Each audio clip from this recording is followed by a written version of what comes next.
All right, guys, welcome back to the stream. Welcome back to Press X Podcast.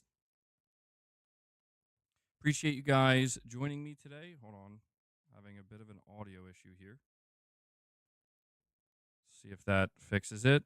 But yeah, appreciate you guys joining me today, and appreciate you as always waiting patiently for the intro to finish up there.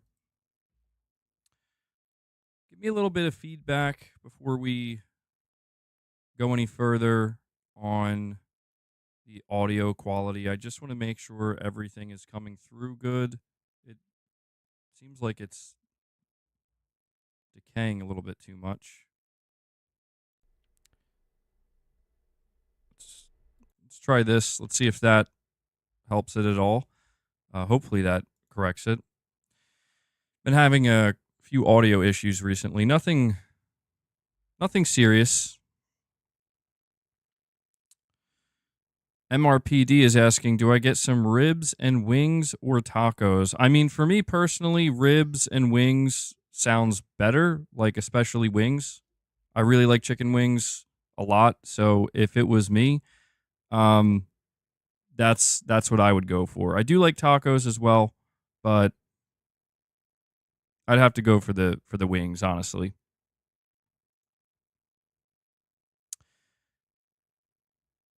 But hey, man, you do whatever feels best.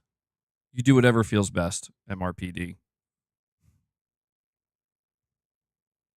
All right. I'm just double checking to make sure the audio. Okay, the audio should be good now. Apologies for that.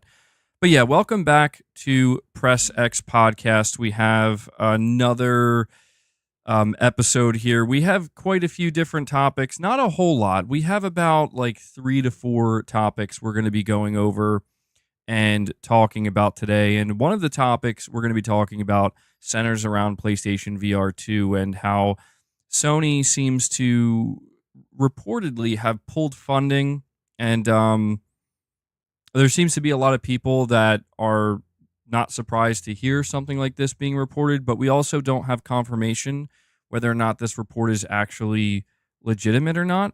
And so we're going to cover that. And we have an interesting tease coming from the development team of Palworld, where they seem to be teasing an incoming PlayStation version of Palworld. So we'll talk about that. I also want to talk to you guys about Elden Ring because I platinumed it, and I want to just have a conversation with you guys about my journey to the platinum. So yeah, that should make for an interesting conversation as well. I have to imagine at least some of you are currently playing the DLC. So yeah. Yeah, we do have a topic about Metal Gear Solid Delta as well we might cover if we have time for it. We should have time for it. So, yeah, guys, before we go any further and before we dive into any of these topics, I do just want to thank everybody for showing support. For those of you who are here watching live, thank you guys so much for that. And if you're somebody who can't catch the streams live and you maybe have no choice but to watch them later, I also want to make sure I thank you guys as well, because I do appreciate that viewership. There are quite a few people that I know they would like to make the live streams, but due to timing, they're not able to. So thank you guys so much. Do me a favor, hit that like button. Okay, if you're watching live right now, take a second, hit that like button. It lets me know you guys enjoy the content, and it helps with YouTube's algorithm. If you're watching later on after the fact, hitting that like button still helps. But I want to let you guys know a couple of ways you can support the channel and support the content directly. There are basically 3 main ways you can become a channel member. You gain access to exclusive perks. One of those perks is the Members Lounge. Okay, and we've been having some interesting conversations in the Members Lounge, but we've also been doing some gameplay. If you are already a channel member, the second way you can help is by gifting memberships. Gifting memberships is a big way to help support the channel as well as the community. And the third way is you can consider donating a super chat. You can ask a question, give an opinion, make a statement, anything in between. It all helps more than you know. There is a fourth bonus way. If you look at the pinned comment at the top of the chat, there is a direct donation link. 100% of what you donate goes towards the content creator. I know some of you prefer to use that, so I just have to always remind people that that is another bonus option. But yeah, I just want to take a moment to thank everybody for what you do for not only me as the content creator, but for the channel in general, for the community. You know, I've said this over and over again, and I will continue to say it as long as it remains true. I am only able to do this because you guys make it possible. If it wasn't for the generosity of the community that we have here, no joke, I wouldn't be able to run this channel the way that I do. And I'm very happy that I'm able to. So thank you guys so much for that. It truly does mean a lot. But we are going to dive into the first topic here, which is this report that claims that Sony has pulled funding for PlayStation VR2. Now, before we go any further, I do want to just let everybody know that this is a report. This is a rumor. There is no official confirmation of this. And to be honest, even if this were to be true, I don't think Sony would come out and acknowledge it. This seems like something that if it did happen, it's definitely something Sony wants to stay quiet about and not really address. So keep those things in mind as we proceed forward with this conversation, okay? But the report comes from Android Central, which is an interesting place to be getting a report like this. I honestly can't recall ever hearing about a PlayStation-specific report coming from the website Android Central. But they say here, Sony no longer cares about the PSVR2, and neither should you. So a pretty intense headline there. They say until now, the PSVR2 has been a pretty darn good VR headset. Well over 200 games are currently available, with several impressive releases like Horizon Call of the Mountain, Gran Turismo 7, and the duo of Resident Evil Village and Resident Evil 4 Remake. However, the headset now has an insurmountable problem. Sony no longer cares about it. Sources close to Android Central have revealed that Sony is making deep cuts to funding for VR games. While I will paraphrase for anonymity, my source was told that there will be very few opportunities for VR game development at Sony going forward. To back that up, another source informed me that only 2 PSVR2 games are in development at Sony right now. Given the state of the games industry with constant layoffs and studio closings, I don't exactly feel confident that even these games will ever see the light of day if Sony continues on its current trajectory.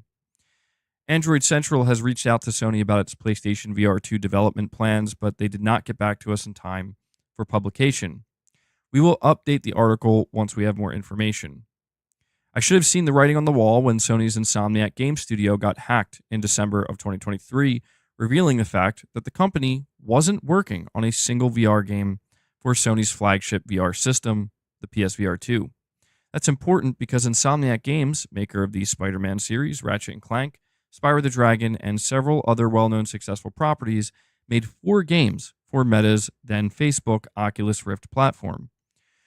3 of those games were very well received, and many consider Stormland to still be one of the very best open-world VR games playable on PC today, yet Sony has them working on exactly 0 PSVR2 games. Last year, Sony released just 3 PSVR2 games and has yet to officially announce even one first-party game coming out for the system in 2024, let alone in 2025.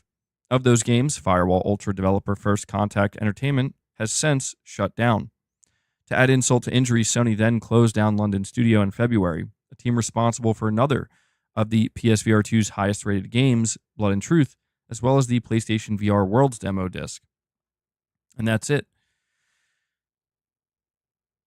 It says here, even Firesprite, the developer behind the excellent Horizon Call of the Mountain, has seen substantial budget and personnel cuts and even game cancellations. That doesn't leave much for Sony's first-party development studios. Fast forward to May 2024's State of Play, Sony's Summer Gaming Showcase that revealed all sorts of fun games, including a brand new Astrobot title that fans have been salivating for. The original Astrobot Rescue Mission is the highest rated PSVR game of all time and was recommended as a must play for any new PSVR owner as long as the system was supported. The trouble is that the sequel doesn't have any kind of VR support at all. Games like Astrobot take years to make, which tells me that Sony gave up on the PSVR2 a long time ago. These decisions aren't made arbitrarily, and while it's perfectly within a studio's right to decide its own path forward, the evidence makes it clear that Sony no longer has an interest in supporting its VR headset. When Astro made an appearance on May's State of Play showcase, I immediately got excited. Astro is such a lovable character, and the appearance of the PS5 controller on screen with Astro riding it no less certainly looked like PSVR2 support was in the game. That is until I noticed that there was no PSVR2 logo at the end of the trailer, only a PS5 logo. Unfortunately for me and every other PSVR Astro fan, a recently published interview on Digital Trends confirmed that the company is not planning a VR mode for Astrobot at all. There is no DLC, no update later down the road, and no VR. What a stab in the back for what made Astro popular in the first place. So, the article is only a little bit longer here, but to basically summarize the remainder of it, it basically goes over the plan that Sony originally had in place. For those who remember, I will read this last section here. It's the final two paragraphs. It says in January of 2022, Sony executives were said to be focusing on a hybrid AAA strategy, meaning AAA games like Horizon, Uncharted, The Last of Us, Spider-Man, and potentially other Sony games could see a dedicated VR mode alongside the regular version of the game. In the case of Resident Evil Village and Resident Evil 4 Remake, the VR version came just a few months after the TV version launched. But other than Gran Turismo 7, we haven't seen or heard of another hybrid AAA game from any of Sony studios. If any game should have received the treatment, it was Astrobot, which obviously we already covered. So if Sony has all but abandoned dedicated VR games and doesn't seem convinced that hybrid AAA games will work, then what's left? Because of some absurdly stupid software limitations, there's no backwards compatibility support for the original PSVR games, and Sony has already told fans to forget about ever getting it. Scratch another thing off that list. They then go over to cover the fact that Sony announced a PC VR adapter that will cost $60 as releasing in August, but a lot of people seem to be pretty frustrated with the fact that you need that adapter to begin with. Plus, it will remove all the features that the headset, kind of it comes with. I mean, that's why people would choose to buy it. But yeah, this is the report from Android Central, and it paints a pretty bleak picture for PSVR 2. But I do need to once again remind everybody, this is a report, which is ultimately a rumor. It really comes down to how much we trust Android Central's sources.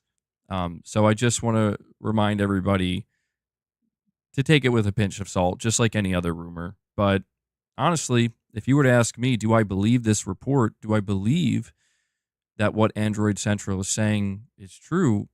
Yeah, I do. I think that there's too much proof that this is likely the route that Sony has decided to take with PlayStation VR 2 going forward. I think that we have kind of a myriad of different reasons to kind of back that up. So it's not that I'm saying I believe it 100%, and yeah, this is it. I'm just simply saying that it sounds like their sources, I mean, what they're saying, it sounds extremely plausible. It sounds very realistic, as unfortunate as that may be for anybody who is a PSVR 2 owner. We have Panthorius here with a $5 super chat saying, why has Sony never added a separate purchase for the PSVR 2 controllers? They probably missed out on possible sales for their peripheral. That's why I didn't. That's a great question. I didn't even think about that. I don't know. There has to be some reason why Sony decided not to do that. Because you're right. The only way you can get the PlayStation VR 2 controllers is you have to buy the headset. You can't buy them separately. Which also means if something happens to your PSVR2 controller, I I guess maybe you could try contacting Sony or something. Maybe they can provide you with one. But yeah, you can't just like go on Amazon or walk into a store and purchase these. I'm not sure. I wish I could answer that question. I assume there has to be some kind of reason though. Well, it's interesting because I do own a PSVR2 headset, and I everything I'm about to say in terms of like my thoughts on this report for PSVR2 and just on PSVR2 in general. Keep in mind, I'm saying this as somebody who owns the headset. Granted, I haven't used it in quite some time, but I put a decent chunk of time into it. I will admit that maybe I didn't explore as many games as I should have or that I could. But the reason why I believe this report is because when I look at PSVR2 right now, to me, it seems like it really does. It just doesn't exist in a relevant space right now to any capacity. And it's actually quite depressing for something like PSVR2 because right now it seems to me that Sony is focused on completely optimizing their business, their gaming division. They seem completely focused on profitability and trimming the fat, so to speak, and just making things, um, as as risk free in some cases, which is ironic because you look at something like Concord, and I feel like that game is kind of a big risk, but even something like Concord, something like that, a risk like that, I could see how Sony is like, okay, maybe something like this could end up having mass appeal. And if not, oh well. But with PSVR 2, the big problem is the price point. It's not even the games. If you go on the PlayStation 5 store right now and you go to the PSVR 2 section, there's a lot of games. Like, there's an overwhelming amount of games. There's no way you could play all of the games. And some of these games are very good, right? There are some big titles, such as Resident Evil 4 VR, such as Gran Turismo 7, and others. Even people talking about games like Pavlov, There are a lot of games. So I don't believe the games are the problem. I don't believe a lack of games is the problem.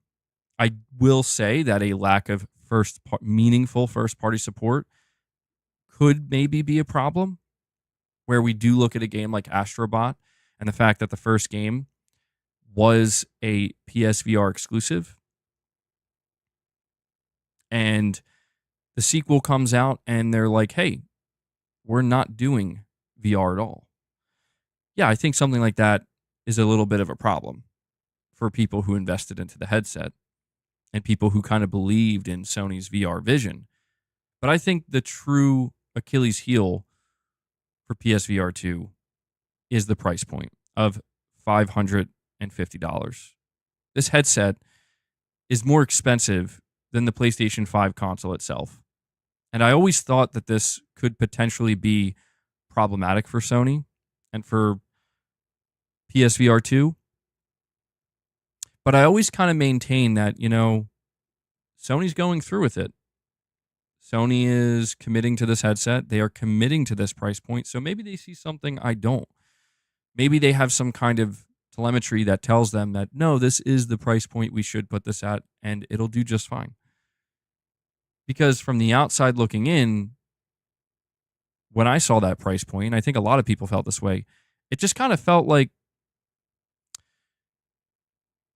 oof, this seems like it's going to be a hard sell for even people who did invest in the PS5.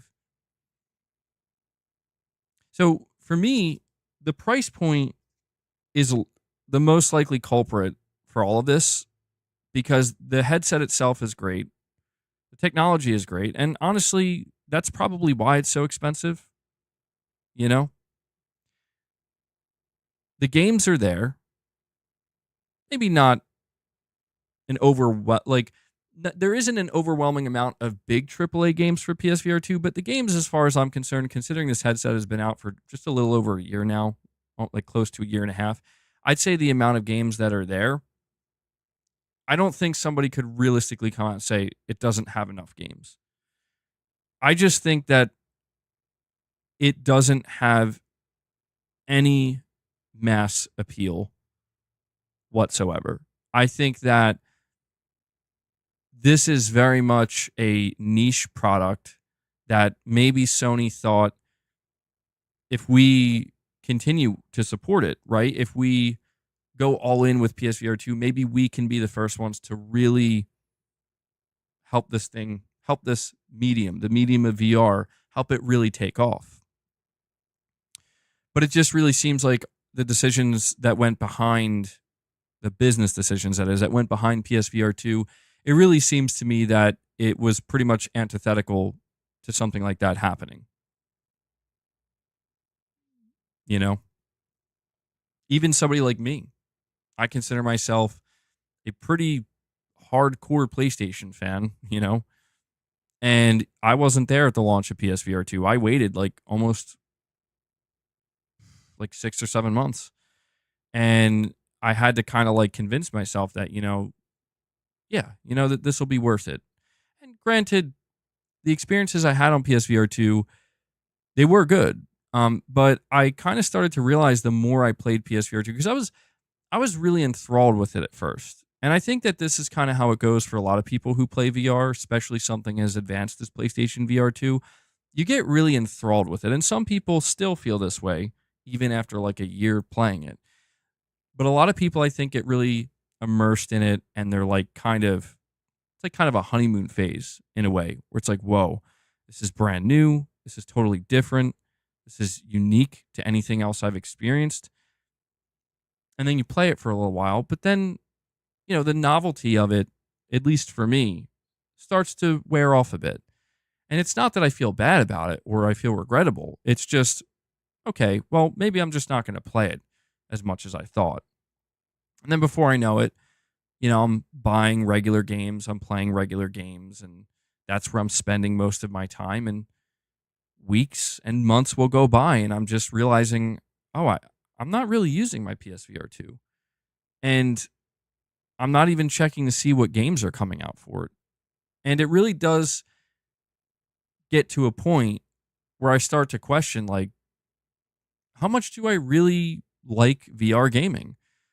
Because when I first experienced it, I think, again, you just your mind gets taken over by the fact that this is totally different. And it is fun and it is enjoyable. But I can at least say, for me, it just became clear that if I have a limited amount of time, right, to play games, I can sit down for an hour and a half, 2 hours and play games, and I have to choose between either sitting in my recliner with a controller and enjoying,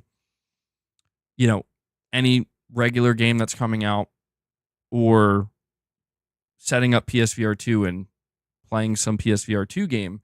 I realize every time, 10 out of 10 times, I'm going to choose just sitting in my recliner with the controller and enjoying games on my TV. And that was kind of annoying in a way to come to that realization, because it's I did invest in this headset and I did give it a shot. And I don't regret it, because I feel like at the very least it was good for the channel here, where people can hear my thoughts on it, and it was exciting in that moment. But as time went on, it felt I just don't know that I'm really going to continue to play here. And we have Big MP coming in, dropping 5 membership gifts for you guys, kicking off the membership train here today. Big MP, thank you so much for that, buddy. I have a super chat I have to read as well. Good stuff, dude. Thank you for getting us started today. Add that to the counter there. And we have Waleed is now a game cat, specifically a white tiger, with a $5 super chat saying, article author is an anti-Sony guy. 2, first party is good. To first party is good support, not great. Sony is still supporting it. Organic gradual growth. 5 bangers still coming in 2024. I mean, that's one way of looking at it. Waleed. To be honest, I have no idea who the person is that wrote the article. Like, if they are actually an anti-Sony person, I wouldn't know at all. But I don't know. I didn't get the sense that they were anti-Sony. I got more of a sense that, just based off the article I read, that they were somebody who was really excited for PSVR2 and is feeling kind of like betrayed. You know what I mean? And Waleed, we have another super chat here where you're saying Sony is still funding at a low level. Wanderer VR and Aces of Thunder are Sony funded. The VR discourse is artificially overblown. Third-party support is good.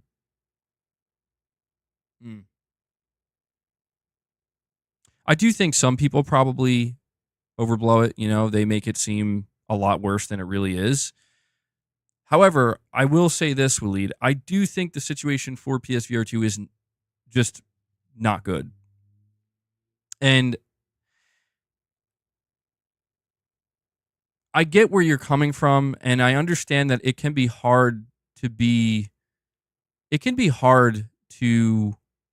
listen to people be critical at certain times when in the middle of all that there are a lot of people who are bad actors and they're not actually being critical. They're not actually saying anything meaningful. They're just kind of, trying to steer the conversation into one specific direction.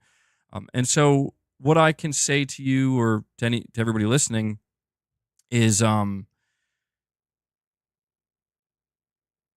if you were to ask me what the future of PlayStation VR 2 looks like, what I think the future of PlayStation VR 2 looks like, as somebody who, again, I don't have a problem with VR. I don't think VR is necessarily a gimmick. I see a lot of people say that. I even invested in a headset and I purchased one. But as I've established, it's not really the way I want to play games. If you were to ask me where I see the future of PSVR 2, I think it is the Vita 2.0. That's what I think it is. I think that, like you're saying, Waleed, Sony will continue to support it at a low level because I think that there's a certain level of obligation to do so where your sales of PSVR 2 might not be good and this product might not really even be relevant. And it might not even be something that many people are talking about, but you do have a small, dedicated group of fans that bought in 100%. And the least you could do for them is continue to support it at a lower level for at least a few more years. But I do get the sense that ultimately Sony has already decided that this is not the future for them. And the reason why I think this is because, well, think about it. PlayStation doesn't seem to have an interest in putting out hardware that doesn't have the potential to be big. It seems to me that if Sony can't find that high level of success with hardware, then it's not that they will literally just throw it in the garbage immediately and walk away, because that's how you really burn some bridges. That's not a wise thing to do. When you make any type of investment like this, there has to be at least some level of commitment, just some basic level of commitment. Even if it is a failure. I just don't think that Sony has any interest in trying to build up a hardware ecosystem of any kind if it doesn't have the potential to reach a wide market. I think we saw that on clear display with the PlayStation Vita 2, or I said the PlayStation Vita 2, with the PlayStation Vita. I meant to say I almost said the PSP 2, but the PlayStation Portable was a big success for Sony, and they sold over 80 million units. So it reached a very wide market, but the Vita did less than half that. I think the Vita sold around 30 or 35 million units. And in Sony's eyes, even that wasn't enough to justify continuing to support it in the long run and doing a follow-up and funding exclusives for it. It's still, the Vita still got support for many years, and it took many years for, for it to, I guess you could say, finally officially die, although some people I think are still holding on to it for dear life. I think PSVR 2 is another version of that, but it's in an even worse position, and therefore I do think it will die even quicker. And I know that I'm being, maybe some people would perceive this as being very negative, but sometimes the truth is somewhat negative. And I feel like the truth of PlayStation VR 2 is,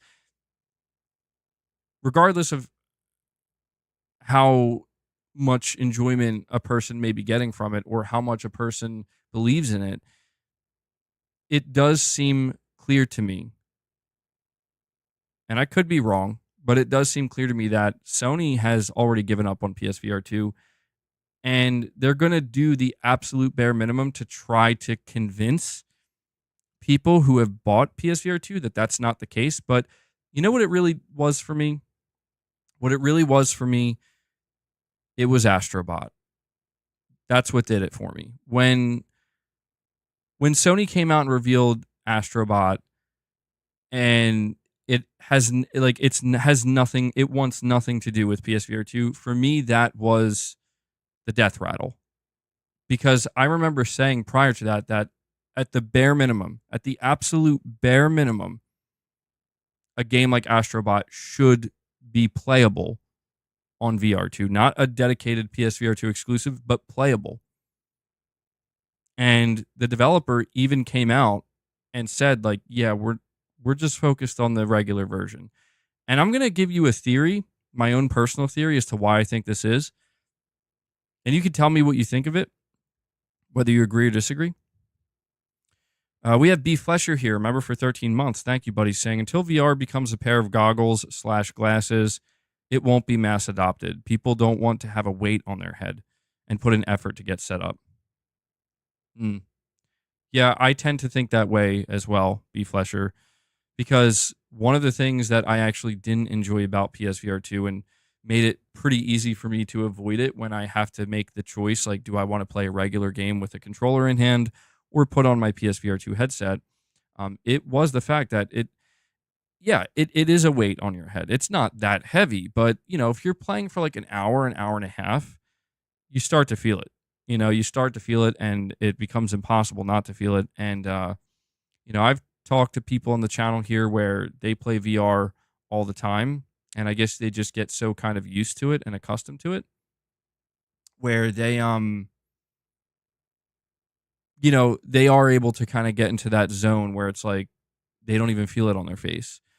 But I think for most people, like you're saying, the mass market, VR will have to come in some kind of ultra simple package where it's like, here's basically a pair of glasses, and you put it on, and you're in VR.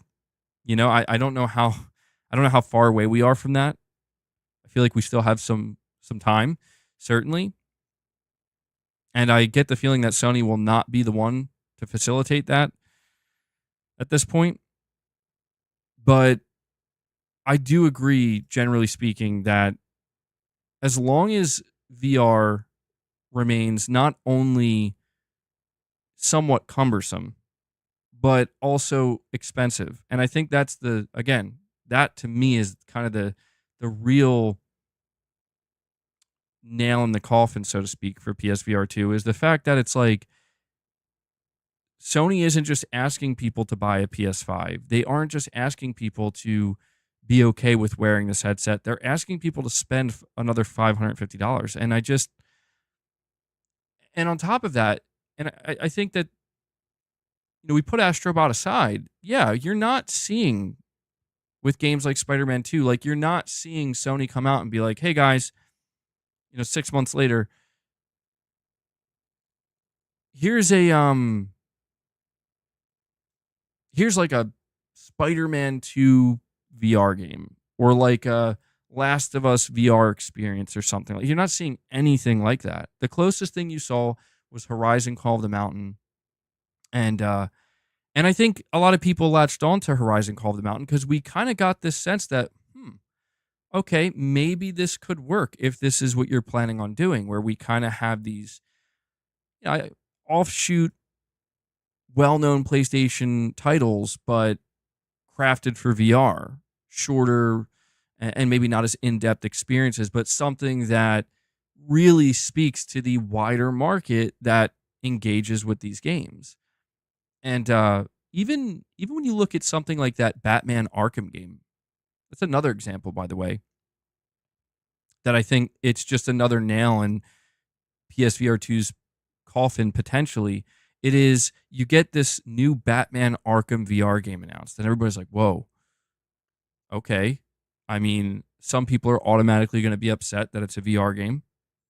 Some people are going to immediately cry out, why isn't this a regular game?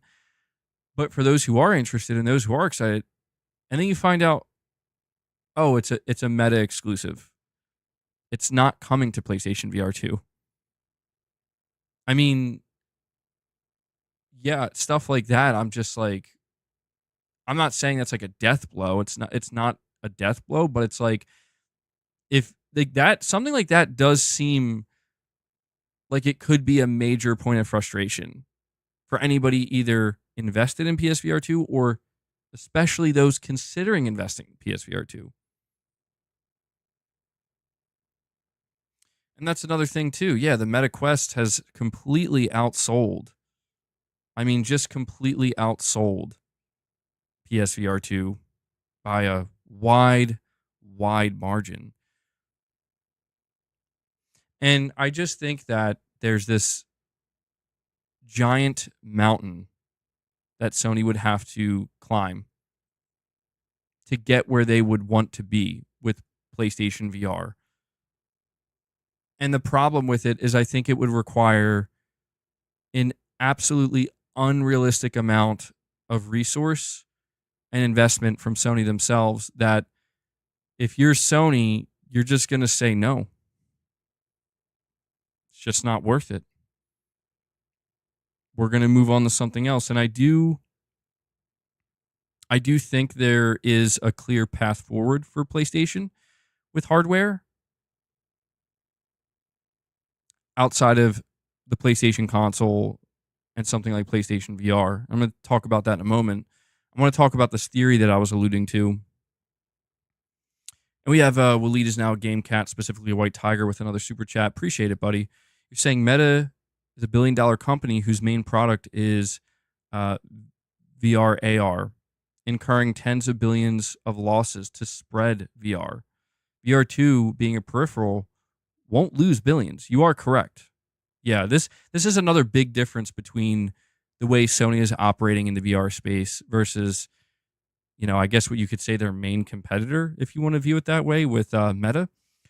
Yeah, Meta is losing, as far as I'm aware, like they have lost a ton of money, like billions of dollars potentially on VR. And they're basically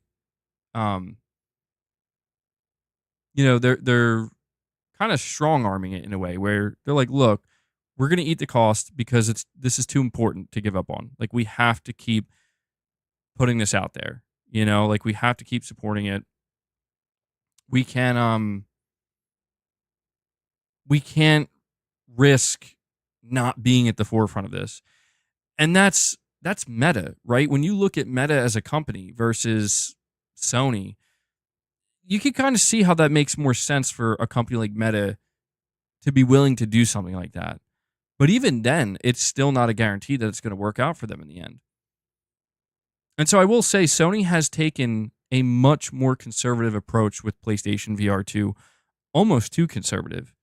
In fact, I would say Sony has taken such a conservative approach with PSVR2 that it would lead me to believe or speculate that even from the onset, from the time that they decided we're going to do this again, they also did it with saying that, okay, let's make it so that there's a safety net here where if this just doesn't work out, we're not really going to lose much money. You know, mitigate the risk as much as you possibly can. Do that. And if it doesn't work, we're not going to necessarily burn for it, you know? Like, people might be upset, but when it comes to the bottom line, we're not necessarily going to burn, at least not that much. So I do agree with you there, Waleed. It seems like Sony did take a conservative approach, and maybe that was the smarter way to do it. You know?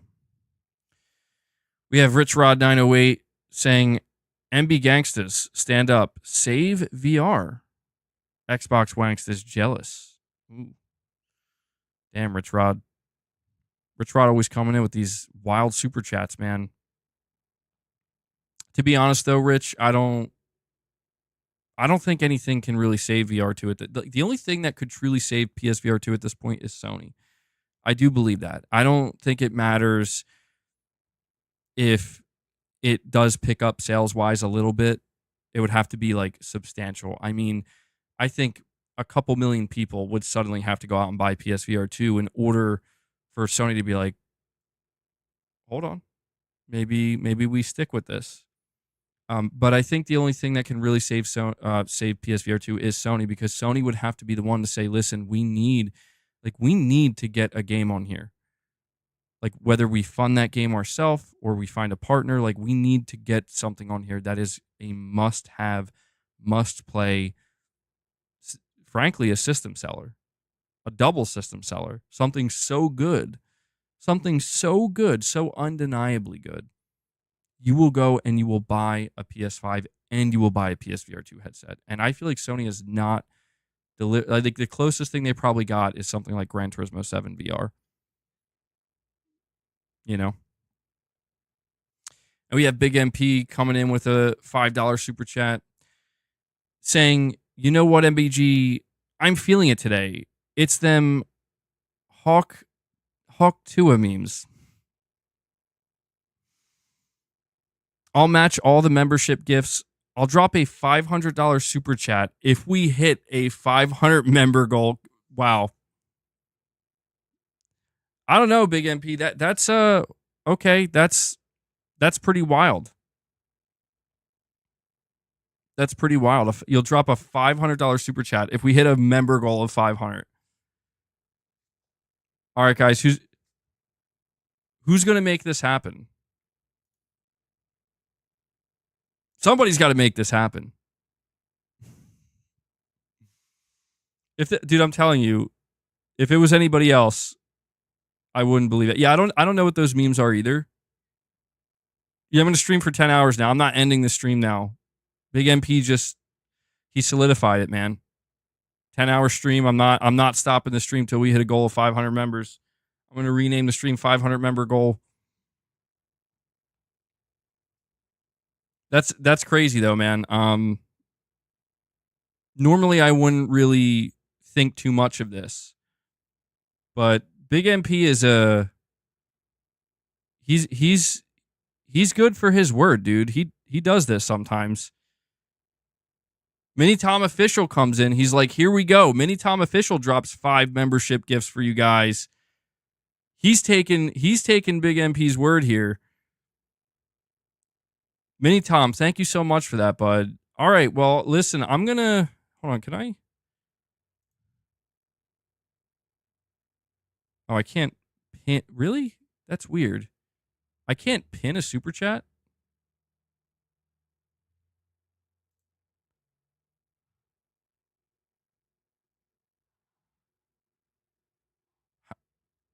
That's so weird, dude. All right, I'm going to see if I can... Give me a second.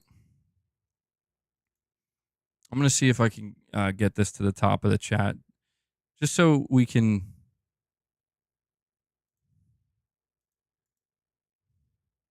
Give me one moment. We'll continue our conversation.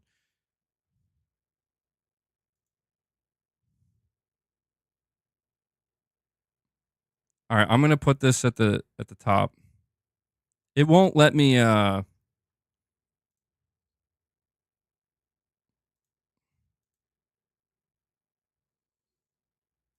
There. So for anybody who comes in or anybody who joins, they can read that at the top.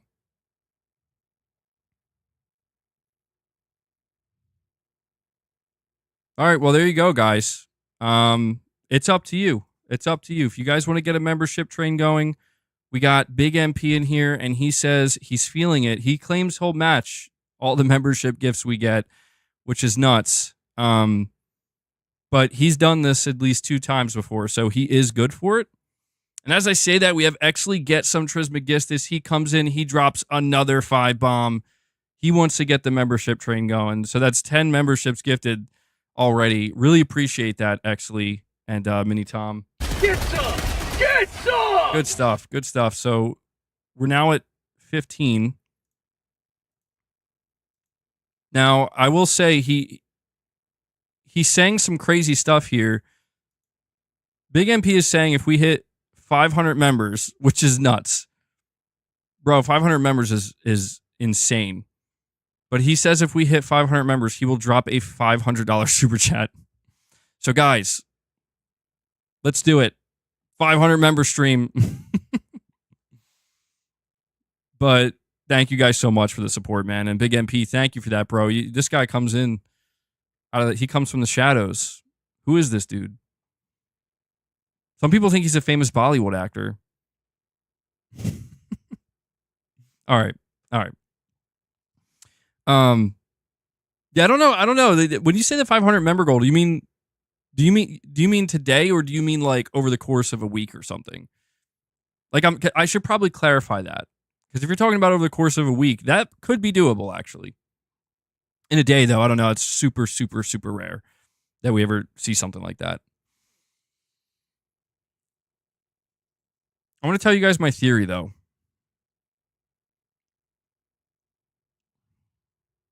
That is true, actually.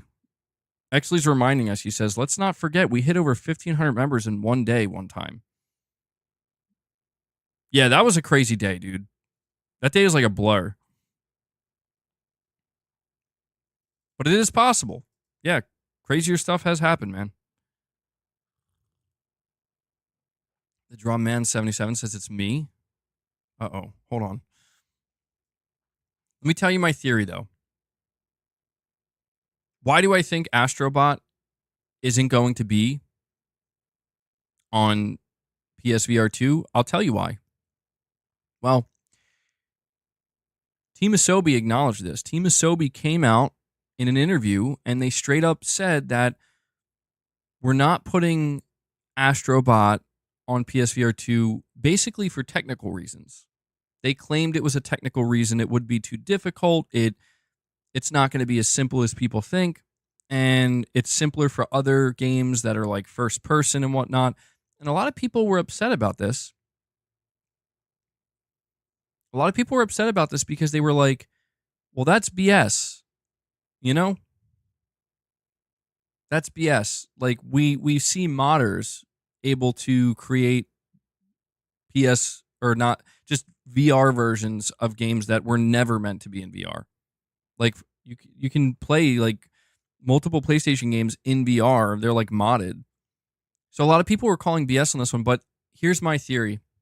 I think Sony would not allow Team Asobi to make Astrobot for PSVR 2. And I know this is going to sound crazy, but bear with me here.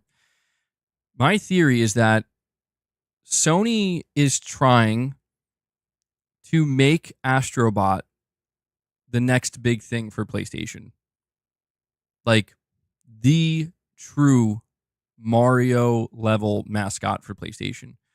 And they want there to be a level of prestige around Astrobot. And I think Sony probably views it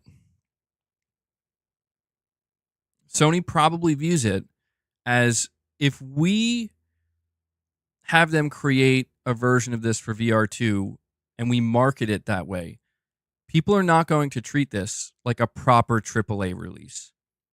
Does that make sense? You guys get what I'm saying? Where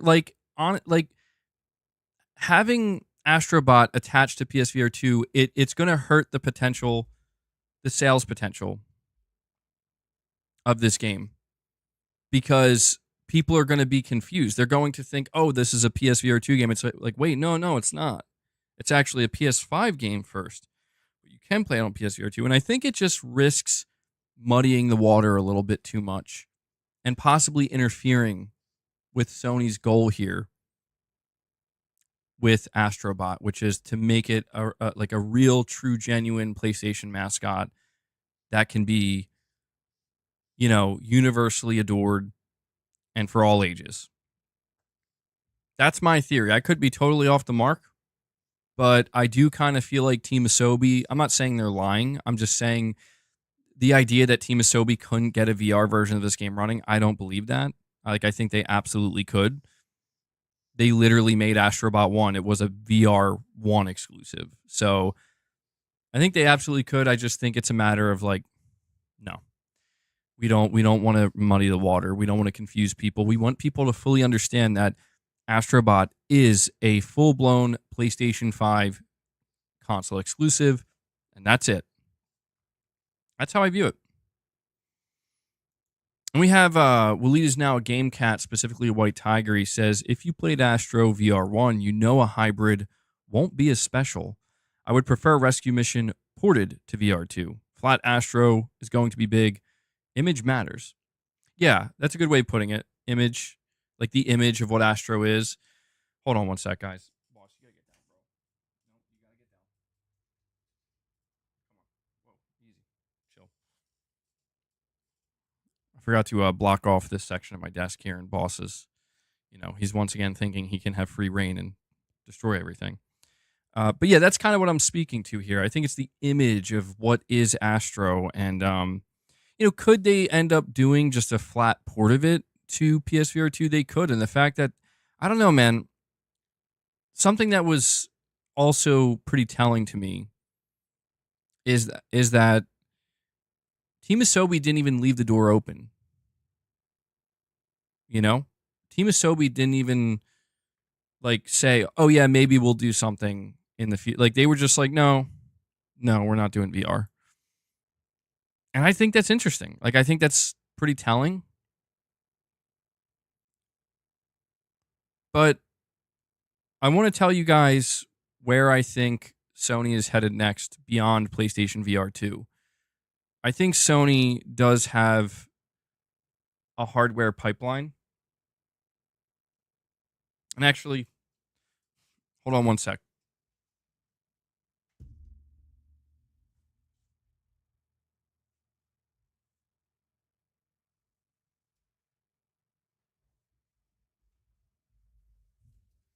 Sorry. Boss is just messing around a little too much. I gotta block off this area of the desk here because he clearly wants some snacks.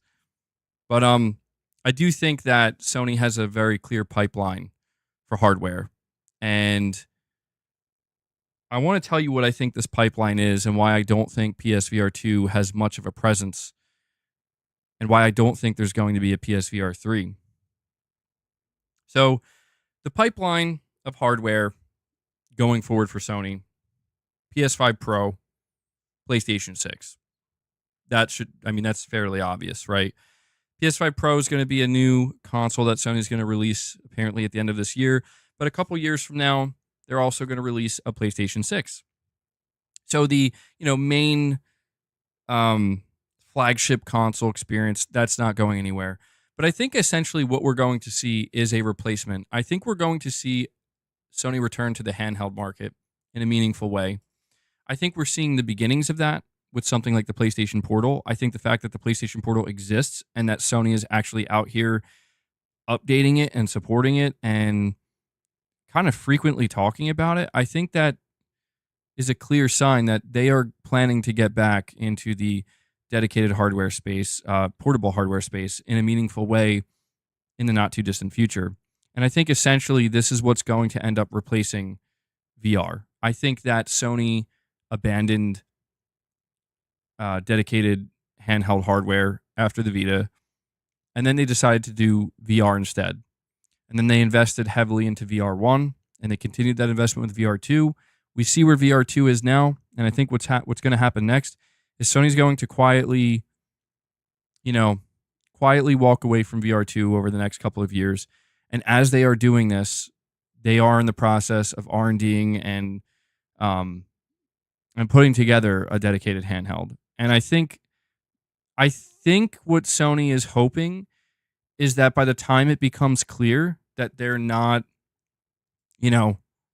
supporting VR anymore, like it's pretty obvious, like it was with the Vita. Like at some point, Sony never announced they're not supporting the Vita. They just walked away, and it was just a matter of when are people going to be aware that Sony walked away from it. I think what Sony's hoping is by the time this happens with PSVR 2, they will be able to be like, hey, don't worry. Don't stress over it. We have a new dedicated handheld. Isn't that exciting? And I think the truth is people will be like, yes, that is significantly more exciting than VR. And I think that the handheld market at this point in time, there's a real potential for it to be a wide and large market that Sony can tap into. They've done it before. They know it's possible with the PSP. But things have changed. And I think things have changed in favor of Sony going this route. So the pipeline of hardware going forward, PS5, PS6, the absolute minimum PSVR2 support, and then PSVR2 is going to ultimately get replaced by a dedicated PlayStation handheld. And I think a lot of people are going to be very happy about that. I think there will be VR players who are upset, and they'll kind of see that it becomes clear that Sony is kind of done with VR. Not fully. To be clear, I think Sony will support. Sony is not going to not allow VR games. You know what I'm saying? There will still be a PSVR section on the PlayStation Store for many years to come. There will still be a lot of indie developers that are still going to support it. A lot of VR studios that are still going to support it. Boss, you got to stop, bro. Chill. Guys, we need to get 10 more memberships, okay? We need a 10 bomb in here. If we could get a 10 bomb in here, we can feed the beast because he is starting to get rambunctious. He's been good up until this point. He's been good for about an hour. You hang in there, boss. Don't be bad. Don't be bad, though. We have Waleed is now a game cat, specifically a white tiger, with another super chat saying VR2 can work very well with PS5 Pro and PS6. VR 2.0. I will say I'll entertain that. Yeah. I've been speaking very much from the position of I think VR2 maybe is dead, or at the very least it's Sony's going to slowly but surely abandon it. But maybe there's another angle to this. And it's kind of what you're alluding to. And we have Exley get some Trismegistus. He's like, we got to feed the beast, guys. We got to feed the beast. He drops another 5 bomb on you guys, and he gets us up to 20. So, guys, we are just 5 away. Okay, we are 5 membership gifts away from feeding the beast, relieving me of my suffering here as boss continues to try to knock over my... It seems like he tries to knock over my light here. I guess because, I don't know, there's just something about it that looks like it really wants to be knocked down. And you know how cats are. They like to knock stuff down. So, actually, thank you so much, man. I got to give you another one of these. We are now at 20 members. 5 away, guys. 5 away from hitting the goal.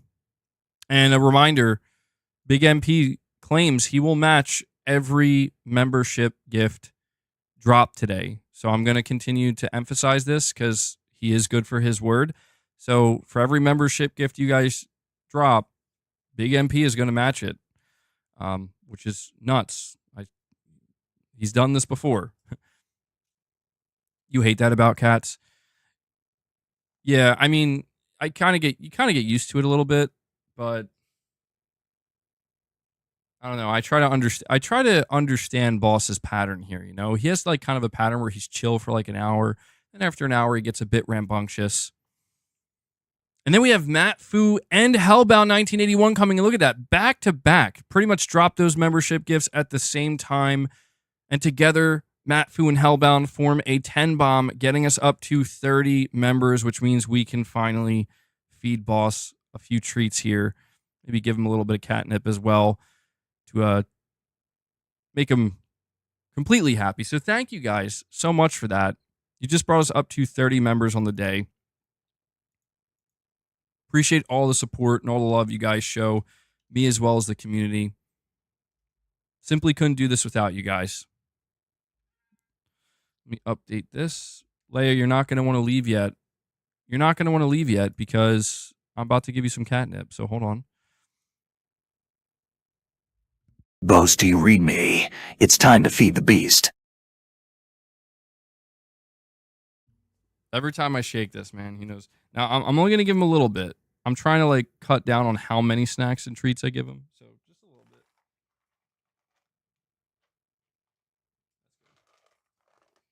There you go. Just for an added touch, we got the cat crack. I think it's so funny that's actually what they call it. Give him a little bit of that too, and we'll continue our conversation. So once again, Hellbound, Matt Fu, actually, thank you guys so much. Really do appreciate the support. Here you go, Leia. Leia is in here too. You just can't see her. You think I give him way too much, actually? You're saying 5 is plenty? Yeah, it's hard, man, because, like, I don't know. I do forget that, like, yeah, you're right. 5 to 6 or 7 is probably more than enough. Maybe I got to give him even less. I'm irresponsible with my cat treats. So let me talk about PSVR2 from a different angle here, from a more optimistic angle, you know, a glass half full perspective, because I do know that there are people who really do care about PSVR2, and there are people who, you know, they don't want to believe. And I think it's completely understandable. They don't want to believe that, you know, just a year and a half after Sony announces this new significant piece of hardware and releases it, that it's like, you know, you're surrounded by people, you know, telling you, hey, it's dead.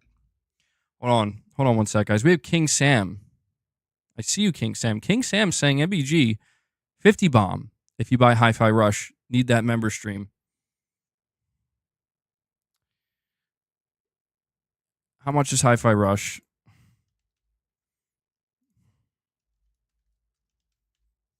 The things I'll do for a 50 bomb. Wait, hold on. Oh, no. Hold on now. Is there not a physical copy of Hi-Fi Rush for PS5?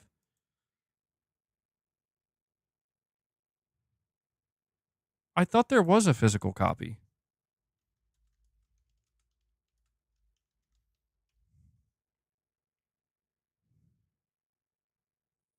Oh, it's through limited run.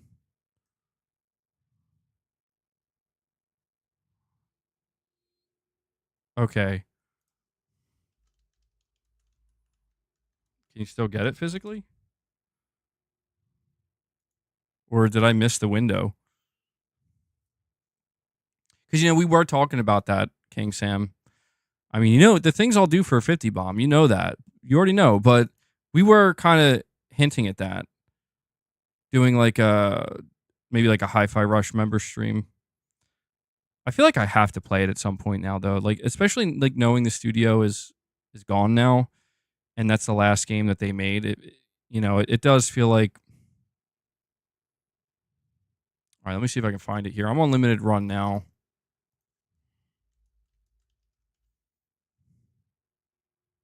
Hi-Fi Rush. I'm not seeing it, dude. I guess I missed out. Oh, holy crap. Leia, you're just gonna let Leia steal your treats like that? You guys seen this? Leia's just like, yo, snooze you lose, boss. Sorry. No, this is good. Leia hardly ever eats treats. Please finish the rest of them. Boss needs to cut back. Boss needs to cut back. So it says here, limited run. They posted on February 21st. We've heard the crowd and we're collaborating with limited run games on a physical edition. Uh-oh, hold on. Whoa, whoa, whoa, whoa, whoa.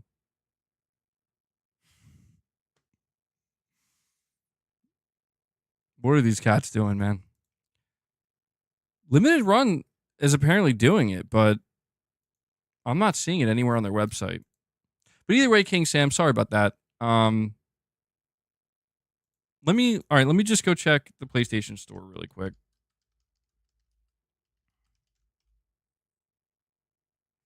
Let me check. Is Hi-Fi Rush so it's $30. Is Hi-Fi Rush an easy platinum?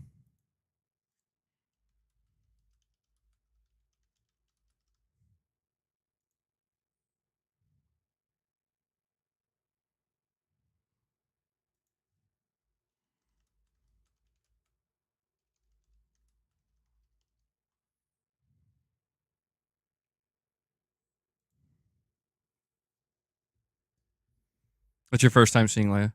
Not an easy platinum at all. Really?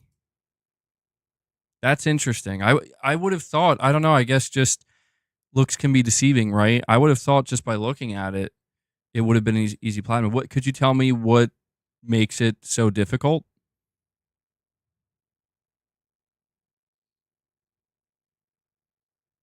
Because I'm sitting here thinking, like, listen, if I'm gonna try Hi-Fi Rush, I may as well see if I can get a platinum out of it. But it's like, oof, I don't know if it's gonna be that difficult. Maybe not.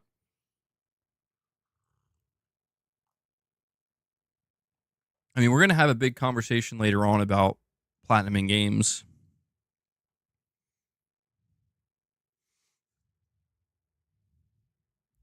Boss had his PSVR2 headset on, didn't realize his food was being robbed. The game itself can be quite frustrating at times. Parrying is a pain. Okay. Beat all levels SSS rank. All right, well, let me ask you this before I get too off the path here for what I was trying to talk about. Let me ask you this, and we'll talk about this in a little while. I just platinumed Elden Ring. How would you compare those two? Platinuming Elden Ring versus platinuming Hi-Fi Rush. You know, how close are they? Rashdom, you're saying I missed your donation. My apologies for that, man. For some reason, the notification didn't go off on my end, but I got it right here. I'll read it in just a moment. No way. That has to be a lie. You're saying Elden Ring is easier. Not even close. Different galaxies. Well, King Sam, I don't know if you're serious, man. Listen, we got Big MP in here today. Big MP, he said earlier he will match every membership gift. So if I buy Hi-Fi Rush, we do a Hi-Fi Rush member stream, he's going to have to match that 50 bomb, bro. King Sam says he's very serious. Okay.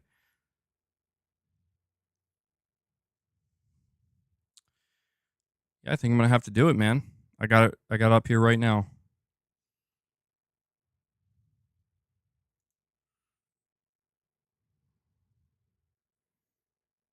Sekiro as well eventually. Whoop. One game at a time, King Sam. One game at a time, bro. You know, he's stressing me. He's making my palms sweat right now. I did just platinum Elden Ring though, so I'm feeling, pretty good. Pretty good. We'll do it. You know what? We'll do it though.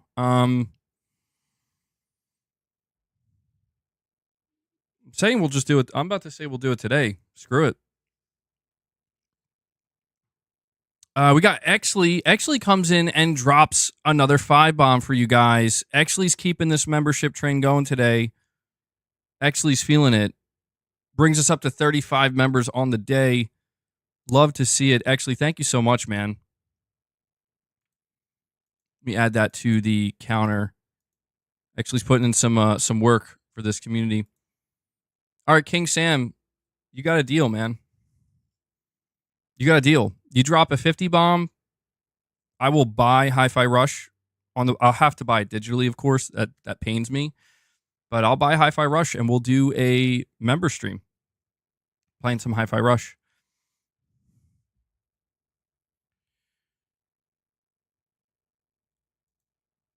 And we have Rashdom V2. He tips $2. He says if Apple, out of all the companies, can't sell VR/AR to people and their fans with the Vision Pro, Sony never had a chance. Yeah, that's a good point as well. I mean, if Apple's struggling in this area, although the Vision Pro, I don't know, man. I did find it kind of strange when there were people, they were like, oh, this is going to be the next big thing. And I'm like, I don't know. It looks kind of weird. Are people really going to be on it? Hold on. Big MP says, hey, now, you can't do that, MBG. Not when I'm matching. Well, all right. Hold on. We got to know, though. Well, it's up to you, Big MP. Like, listen, if you can't match a 50 bomb, I could accept that. If King Sam does drop a 50 bomb and you can't match it, no pressure, bro. No pressure. But King Sam wants to see me play Hi-Fi Rush, so that will happen. And he does it. King Sam does it, bro. King Sam drops a 50 bomb for the promise. You guys, you're going to get a Hi-Fi Rush member stream now. I hope you're happy. I hope you're happy, King Sam. He drops 50 memberships. Holy shit. In the name of a Hi-Fi Rush stream. King Sam is showing true love right now for Tango Gameworks, bro. He made it happen. He made it happen. And we'll do it. We will absolutely do it. Now, listen, the only thing I can't promise King Sam, and I'm sure you know this, I'm not like, I don't know if I'm going to be able to beat it or not. I don't know how long the game is. I don't think I could do like a beating Hi-Fi Rush in one sitting. But and then we have El Unico Cocho. I don't know. I probably just obliterated your name, but he says, I'm joining, man. I'm joining. And he gets his own membership. He gets his own membership. He's hyped. He's hyped for this Hi-Fi Rush member stream. My God, these membership gifts are still being doled out. You love to see it. Thank you guys so much. King Sam, that's awesome, bro. Thank you. We'll do it. We'll do it, man. That'll be Hi-Fi Rush Members Lounge coming up. I am curious though, how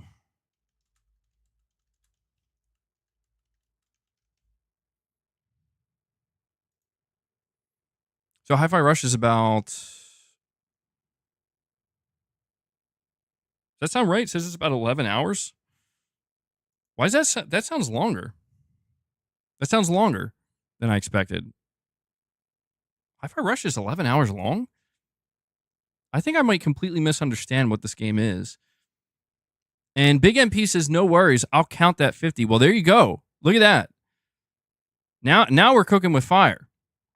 King Sam drops a 50, bringing us up to 86 members, by the way. I got to update that. We're at 86 members. And Big MP claims he will match that 50 bomb as well. God damn.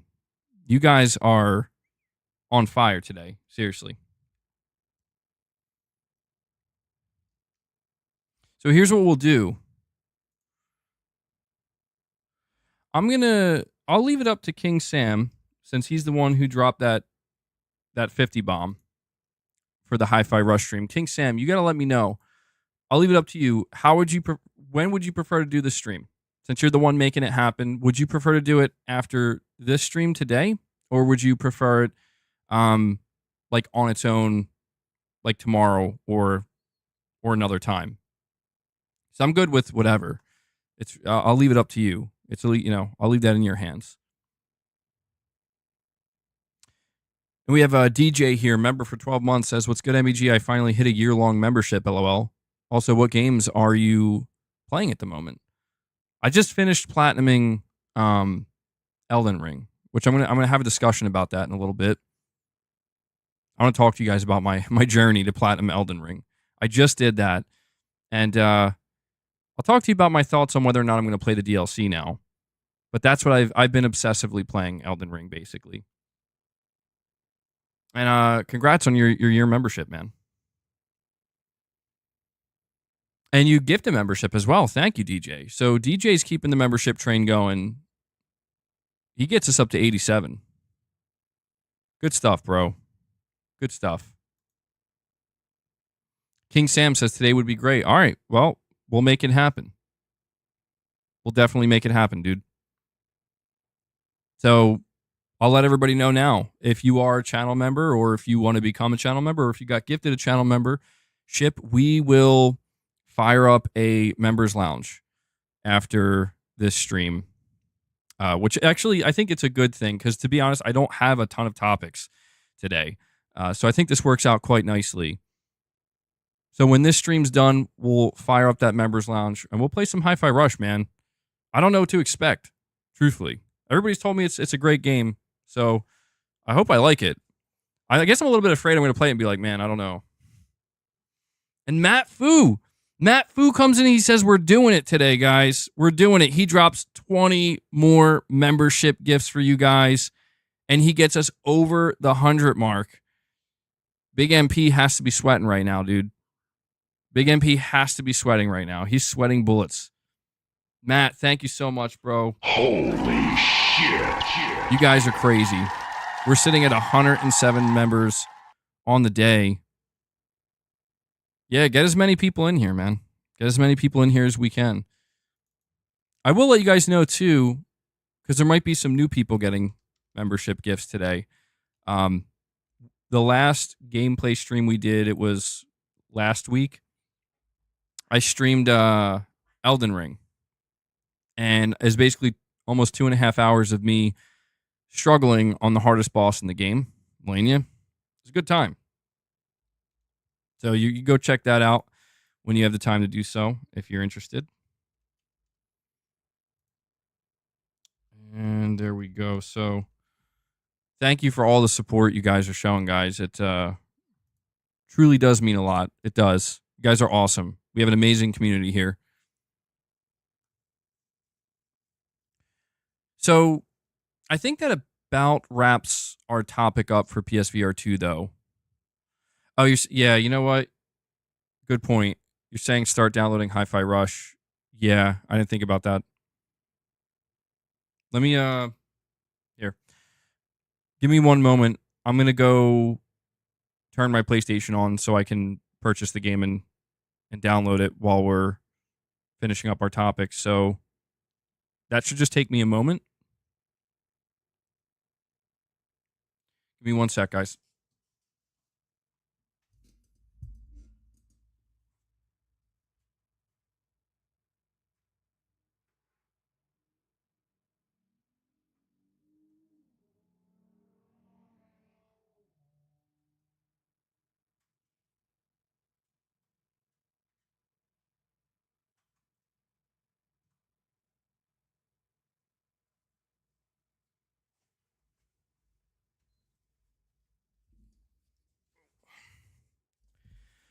All right. I did have to change out a cable today on my second screen here, my second monitor. So this will be a good opportunity for me to make sure everything's working okay. Yep, and we're good. Okay. So I'm just going to do it in real time right now. Not going to bring it up on screen yet, but let's go see. Hi-Fi Rush.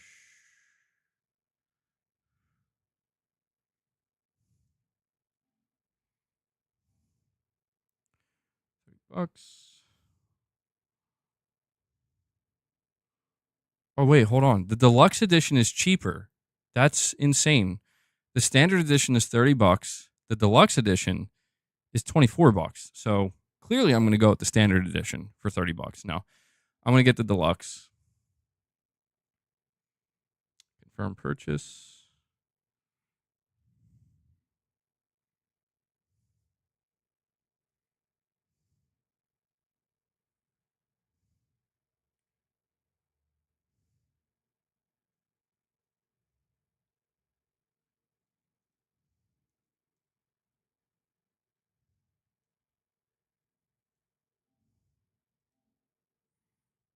Yeah, I don't know. The deluxe version is literally cheaper than the standard. And there we go. We've emailed you your receipt. Download. Oh, it's only 15 gigabytes. Dude, okay. My bad. I would have done this a little bit later if I'd known that. I thought it was going to be more than that. It's going to be downloaded in like 3 minutes. So there we go. Hi-Fi Rush is installing. We'll be good to go after the stream. Anybody who's excited to see me play Hi-Fi Rush, you can thank King Sam for that. Jelly Goose says, can I become a channel member on a mobile device? If you are on an Apple device, you probably have to do it through Safari, like going on YouTube through Safari and then logging in that way and becoming a member. I know sometimes people on Apple devices have a little bit of an issue. If you can get to a desktop, you can definitely do it that way. But yeah, using the Safari, or just if you use Google Chrome, basically whatever browser you use. All right, so here's what we're going to do. We still have at least 2 to 3 topics left to cover for the actual podcast, or the remainder of it. So while this is installing here, it's already done. I love my internet. I have to say, like, the internet I have is very good. 15 gigabytes in like a minute and a half. It's pretty good. I think it's pretty good. But we are going to talk about the situation with Palworld. There's not a whole lot to say here, but considering how big of a game Palworld is, it's something that I feel like I'd be remiss not to convey to you guys and let you guys know about. It seems like the development team of Palworld is directly teasing a PS5 version, or just a PlayStation, version of this game. Do I have fiber optic or something? I do. It comes in clutch sometimes, let me tell you. 15 gigabytes takes like an hour for you. I've been there. Yeah, I've been there. I guess because I stream so much, it's like internet is one of those things which it feels like, yeah, I can't skimp out on it, you know? I gotta try to have the best internet I can. But here's what I'm going to ask you guys to do before we go over this information here. Just do me a favor and hit that like button. We are sitting at 158 likes. Let's see if we can bump that up to 175, maybe even 200. I think we could easily get to 200 likes. It helps the streams more than you know.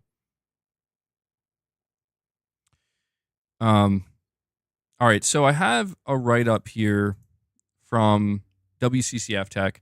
The title reads, Palworld PS5 version possibly being teased by Pocket Pair's community manager.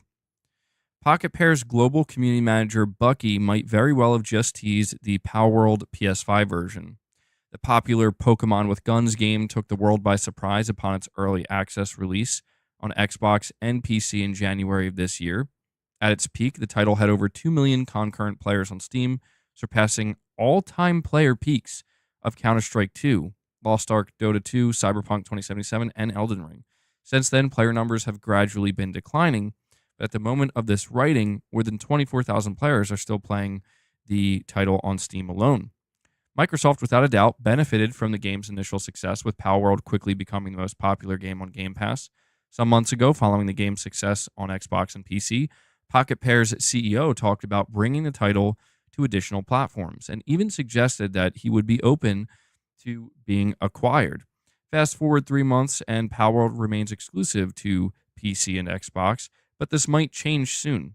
On X, Pocket Pair's global community manager posted the name of the game combined with a couple of colored hearts, likely a reference to the current platforms the game is available on.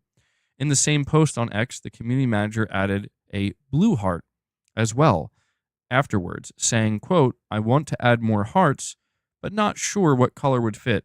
How about blue?" As expected, this tease has many believing that this is a direct reference to a PlayStation release for Palworld being on the way. And of course, they've included a screenshot. It says, going by this tweet and the comments from Pocket Pair's CEO some months back, a PS5 port seems likely. We'll update you as soon as we have more information about this possible PS5 version. It's also worth noting that as, if we go back to when Palworld was really blowing up, people were asking Shuhei Yoshida on X if, hey, are we going to get this game on PlayStation? And he acknowledged it. He didn't say, yes, you are, but he tagged the individual who works at Sony that would be responsible for bringing a game like Palworld over. And it seemed clear that at some point the game was going to come. And to me, guys, if you look at this tweet, he says Palworld. And next to it, there is a gray heart, there's a green heart, and there's a black heart. And to me, it seems like it represents Xbox, PC, and if I'm not mistaken, this game is available on Mac. Somebody correct me if I'm wrong. And then below that, he says, I want to add more hearts. Not sure what color would fit. How about? And then he adds a blue heart. And he says, looks good, I think. So, yeah, I mean, what do you guys make of this? Like, do you take this as a direct tease? I don't really see how you could take it as anything other than that. Bucky Palworld. Let me go to his account. See what people are saying. So I'm curious. Would any of you play Palworld if it came to PlayStation? I feel like I haven't been seeing too much conversation about Palworld these days, but there's no denying its popularity, at least at its peak.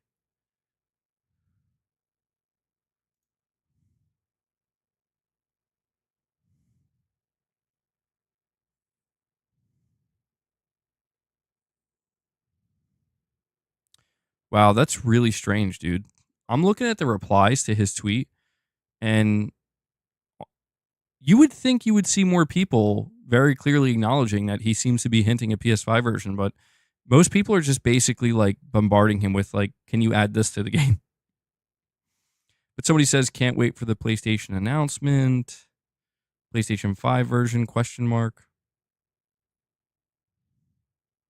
This person says this person shamed the console war and now he's doing it himself. What? That's a weird take. Like, I wouldn't perceive this as console warring.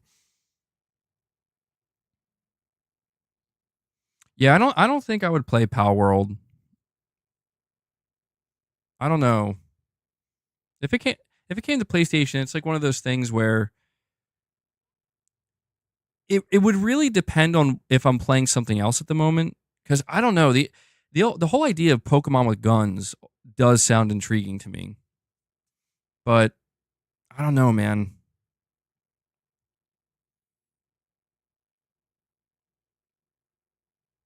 El Unico, you're saying it's a fun game. Who knows? Maybe I would try it out. But I guess we'll have to wait and see if this announcement does come or not. Another question I have is this. Knowing how big Palworld was when it, for like the first month or so it was out, where it was like breaking all these records, how much of a boost do you think a PlayStation release would give Palworld right now? Or if it came out in like the next couple of months on PlayStation, do you think it could like help bring it back to certainly not the peak? I think that's impossible. It's just too high up there. It broke like all records. But do you think it would give it like a massive boost? Like a really significant one where it's like, oh, okay, yeah, like it's coming back now.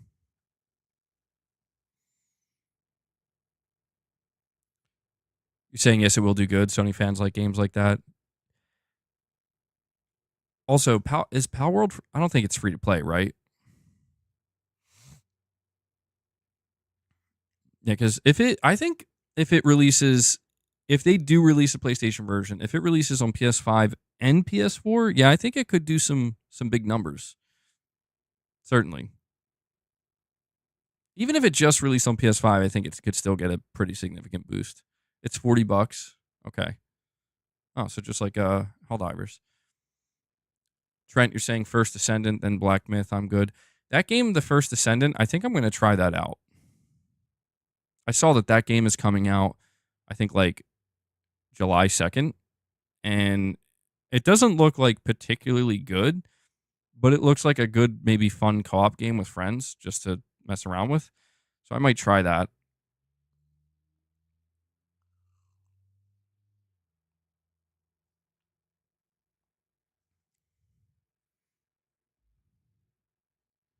Jay Shako, you're saying game is awesome. Wait, did you play it? Did they do like a beta for it? Because I haven't really heard anything about it. I just saw like a trailer for it, and the trailer was just basically people just shooting bosses and stuff. Like it's like just like get your guns, customize your person, and you have like I guess abilities and stuff. I don't know. I'm just looking for something new to play with Mrs. MBG. She's currently playing Slime Rancher 2, and she's enjoying it. But we're like completely sick of Dead by Daylight at this point. So I'm thinking about giving that game a try because it's free to play. You know, The First Descendant, I think, is what it's called. But yeah, when it comes to Palworld, it'll be interesting if this game does get a PS version to see how it does. It'll be interesting to see if it makes a big splash on PlayStation. Does this game have a physical version, by the way? Palworld? Will there be a members only? Maybe. Yeah. Members stream for First Descendant. To be clear though, guys, I do want to let you know, because I'm sure some people are wondering this. I'm not going to be making all of my gameplay streams members only. I feel like I have to acknowledge that. Like I don't want people to think that the only way you can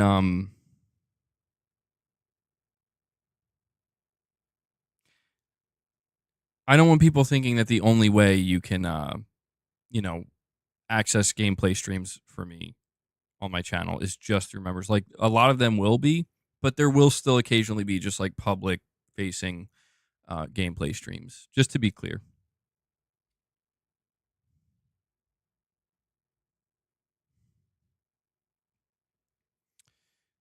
Hold on one sec, guys. I'm not sure. Sorry, hold on. I gotta make sure I didn't mess something up here.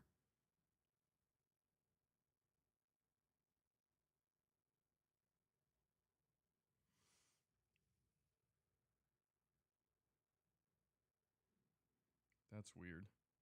Okay. Sorry about that. All right, so that's about it. Again, I don't have a whole lot to say about the Palworld rumor here. I just figured I would throw it in here because, well, to be honest, when I was looking around for PlayStation related topics to cover on this episode of Press X Podcast, there's not a whole lot. We pretty much covered everything that happened last week, and this was like really the only new piece of news that I came across. So there you go. Palworld PS5 version being directly hinted at by the community manager. We will see if that ends up being what he's alluding to. I'm not sure what else he could be alluding to, so we'll find out. What I want to talk to you guys about now, Elden Ring Platinum. I want to talk to you guys, okay? People ask me all the time, MBG, when are you going to start reviewing games again? And I might do a dedicated video on this. I'll have to see. Or maybe I'll cut this section of this stream out and put it out there publicly. We'll see. Or as a video. But I want to talk to you guys about my Elden Ring journey. There's also a topic attached to this where I have an article here from PlayStation Lifestyle, and it says lack of Elden Ring DLC trophies lead to heated debate among PS5 players. I find this particularly interesting, the timing of coming across something like this, considering I just went out of my way to bend over backwards to platinum Elden Ring. Elden Ring DLC Shadow of the Erdtree finally dropped yesterday, and PS5 players were quick to note that it came without a set of trophies. It is a tad unusual to see a major expansion launch without trophies, but trophy hunting remains a niche activity among PlayStation players. Threads popping up on sites like Reset Era and PSN Profiles decrying the lack of Shadow of the Erdtree trophies, while a large number of players have said that their decision to purchase the expansion is not impacted by the move. Others have said that they'll either move on to something else or wait for a sale. How is it in 2024 a huge 30 to 40 hour expansion pack is released with no trophies/achievements? One user complained on Reset Era. How is that even allowed? Wild that people don't want to play this probable masterpiece because of no trophies, wrote another PSN Profiles user. At the end of the day, not adding trophies/achievements does nothing to void a potential sale for those that enjoy getting them, opined another user. So I just wanted to throw this out here before I talk to you about my experience platinuming Elden Ring. Has this made any difference for you guys? And as I come back over to the chat, we have Big MP coming in. God damn. I'm over here just like casually reading this article. Big MP comes in and drops a second 50 bomb on you guys. Holy shit. Big MP drops a second 50 bomb on you guys. Holy crap, dude. That is insanity. Paul is spamming the triple anus emoji. Guys, we have a 50 bomb emoji, by the way. Use that 50 bomb emoji. We don't get to use them too often. We get to use them twice today. That is great. That is nuts, dude. Big MP just brought us up to 157 members on the day. You guys are killing it. Thank you so much for that, man. I have to update this member goal again for you guys. So if you were just gifted a membership, we are going to be doing a Hi-Fi Rush stream after this, okay? So please look forward to that. And you will have access to any other members lounge as long as you remain a member. Good stuff, dude.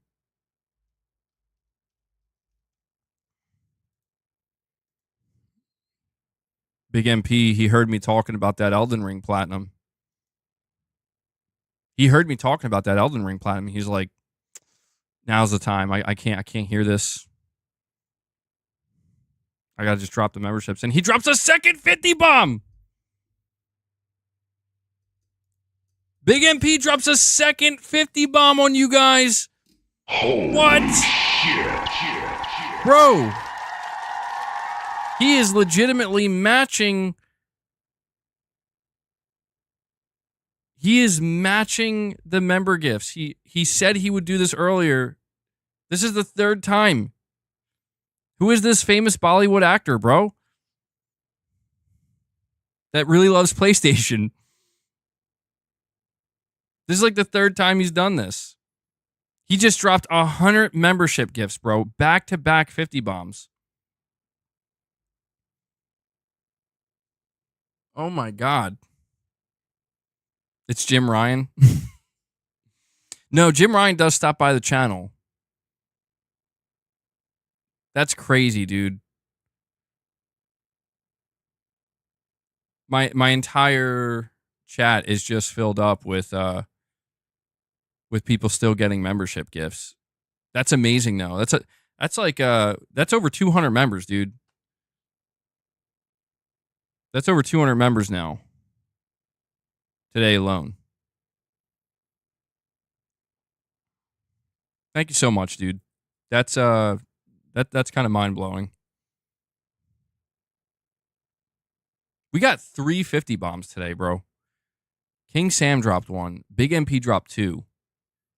Yeah, that's it. That's a huge W for this community. Thank you for all the love. Thank you for all the support, guys. Seriously. I really can't express, like, I feel like I can't properly express the gratitude here. Yo, Hanzo, you straight up looked this dude up? Here he is on LinkedIn. Santander Corporate and Investment Banking. Uh-oh. Did you just dox him? No, that's probably not him. I mean, there's probably a lot of people with that name, you know? He says, I think we are even.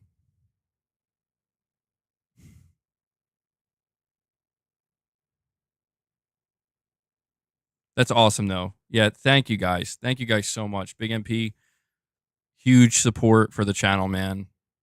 Absolute legend. He lives up to the name, you know? So we are now sitting at 207 members on the day, guys. I have to tell you, I was absolutely not expecting this today. I was not at all expecting this. I have to update the member goal again.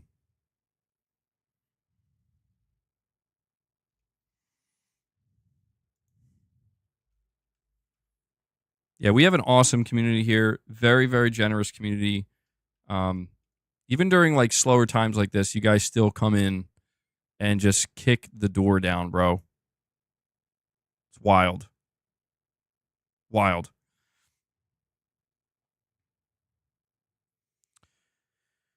Whew. Something tells me Big MP, though, is very excited to hear me talk about my Elden Ring Platinum journey. Will Astrobot have collectible trophies to collect? I could see them having that. I know they're going to have like 150 characters.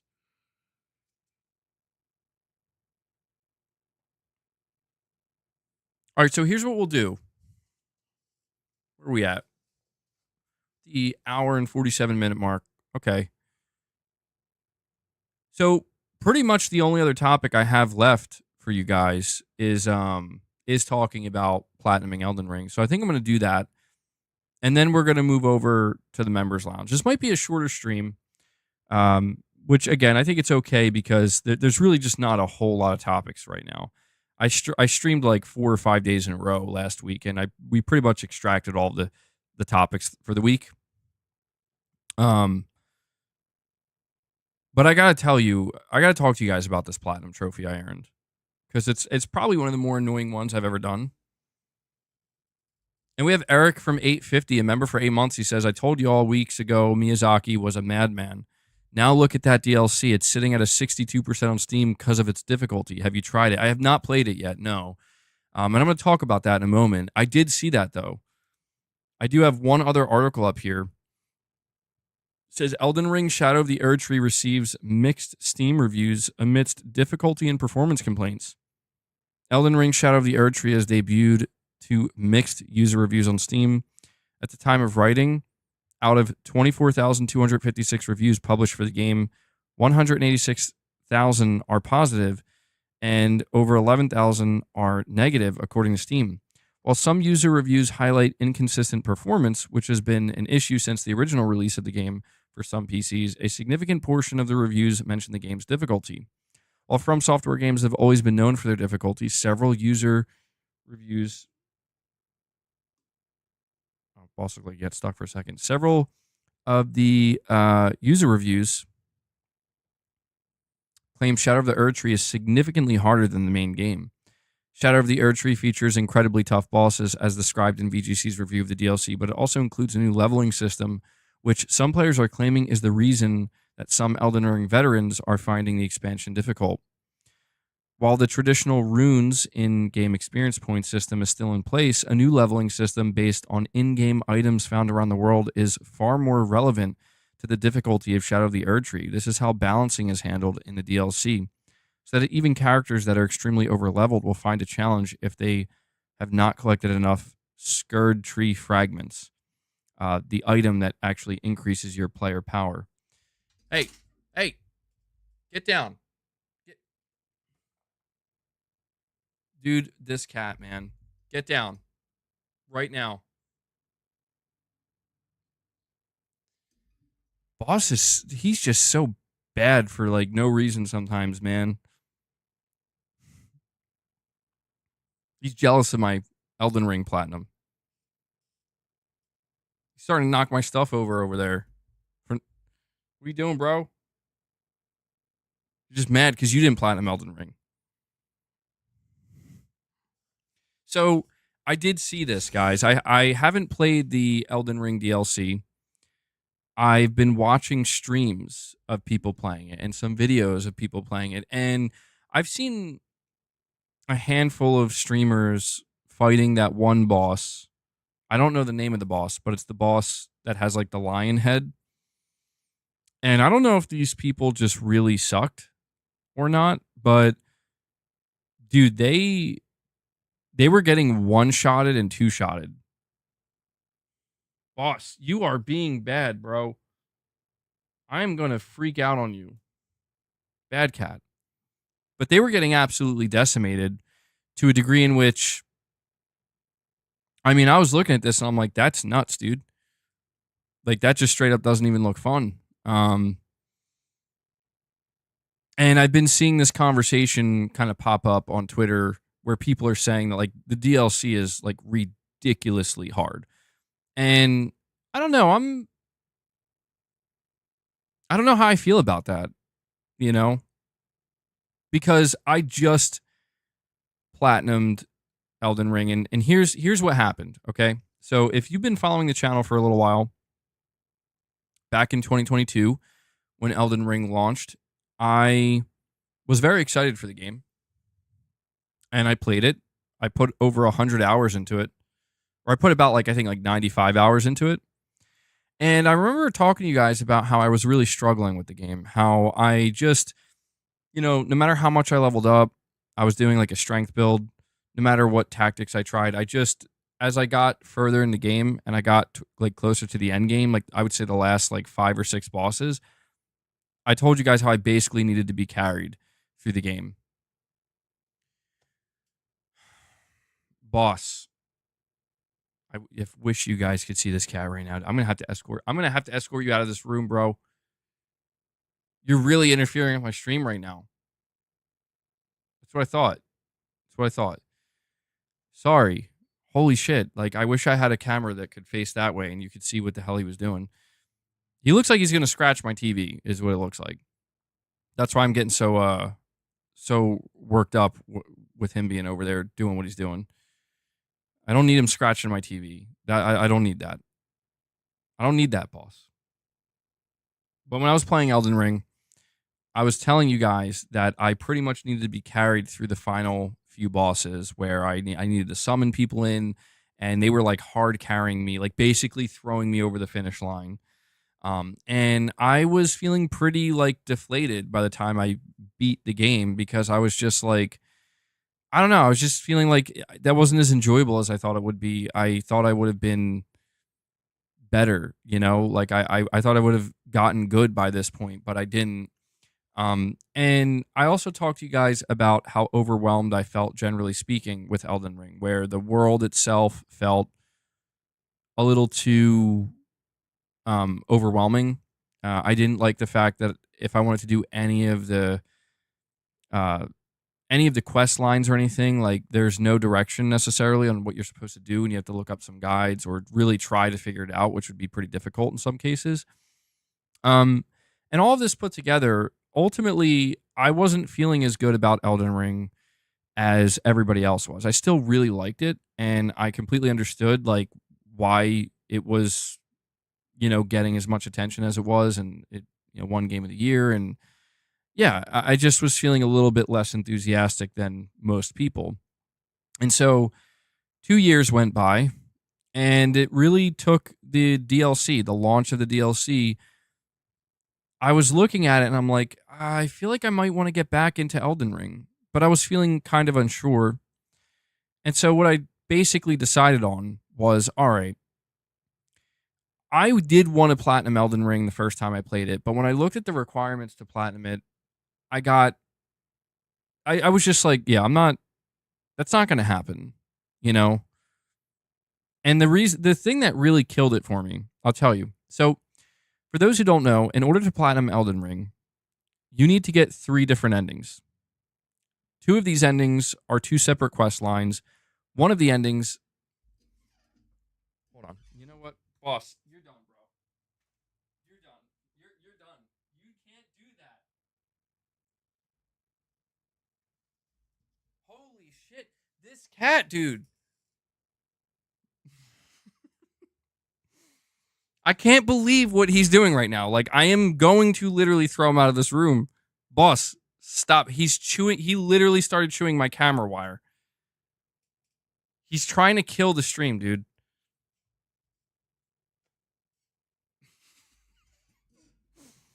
I definitely spooked him.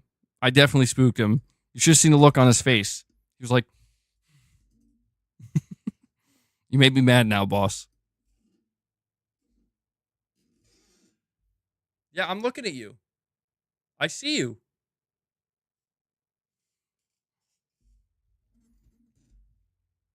He clearly knows what we're doing here.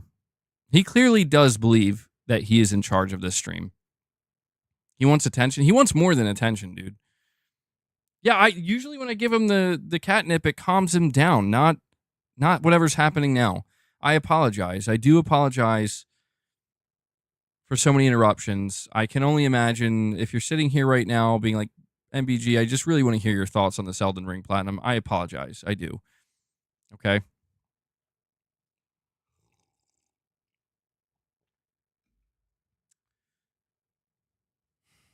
Let me try again. Please calm the beast down. He's tweaking. He is tweaking. In all seriousness, he is. You should see him. He looks nuts. His pupils are all dilated. And like I'm over here like yelling at him and he's like, he looks absolutely insane.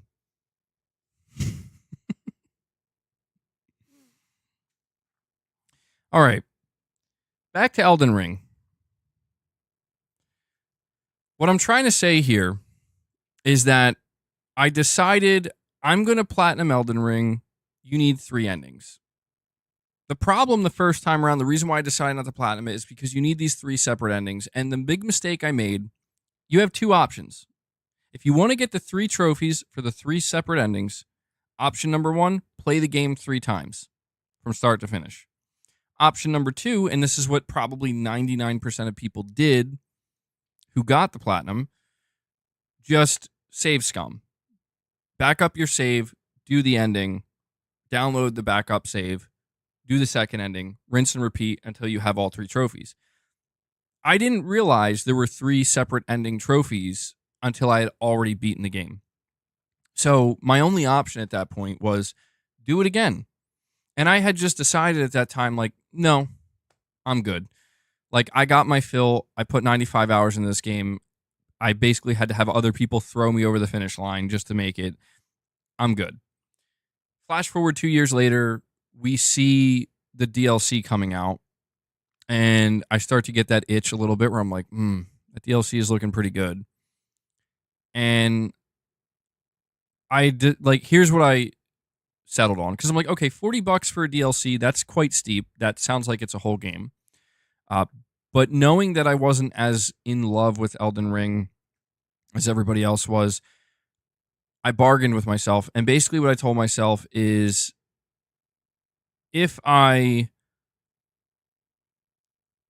go back and platinum the game, then I'll be good for the DLC. Because one of the things I wasn't going to be able to do is I wasn't going to be able to move on to the DLC knowing I didn't platinum the main game. For some people, that might sound ridiculous, but it was going to bother me. So I knew that if I decided to go back to Elden Ring, I was going to have to try to platinum the game. And I was really hesitant, but I reinstalled the game. I started playing it again, and I was struggling once again where I'm like, okay, yeah, I don't know if I'm going to be able to do this.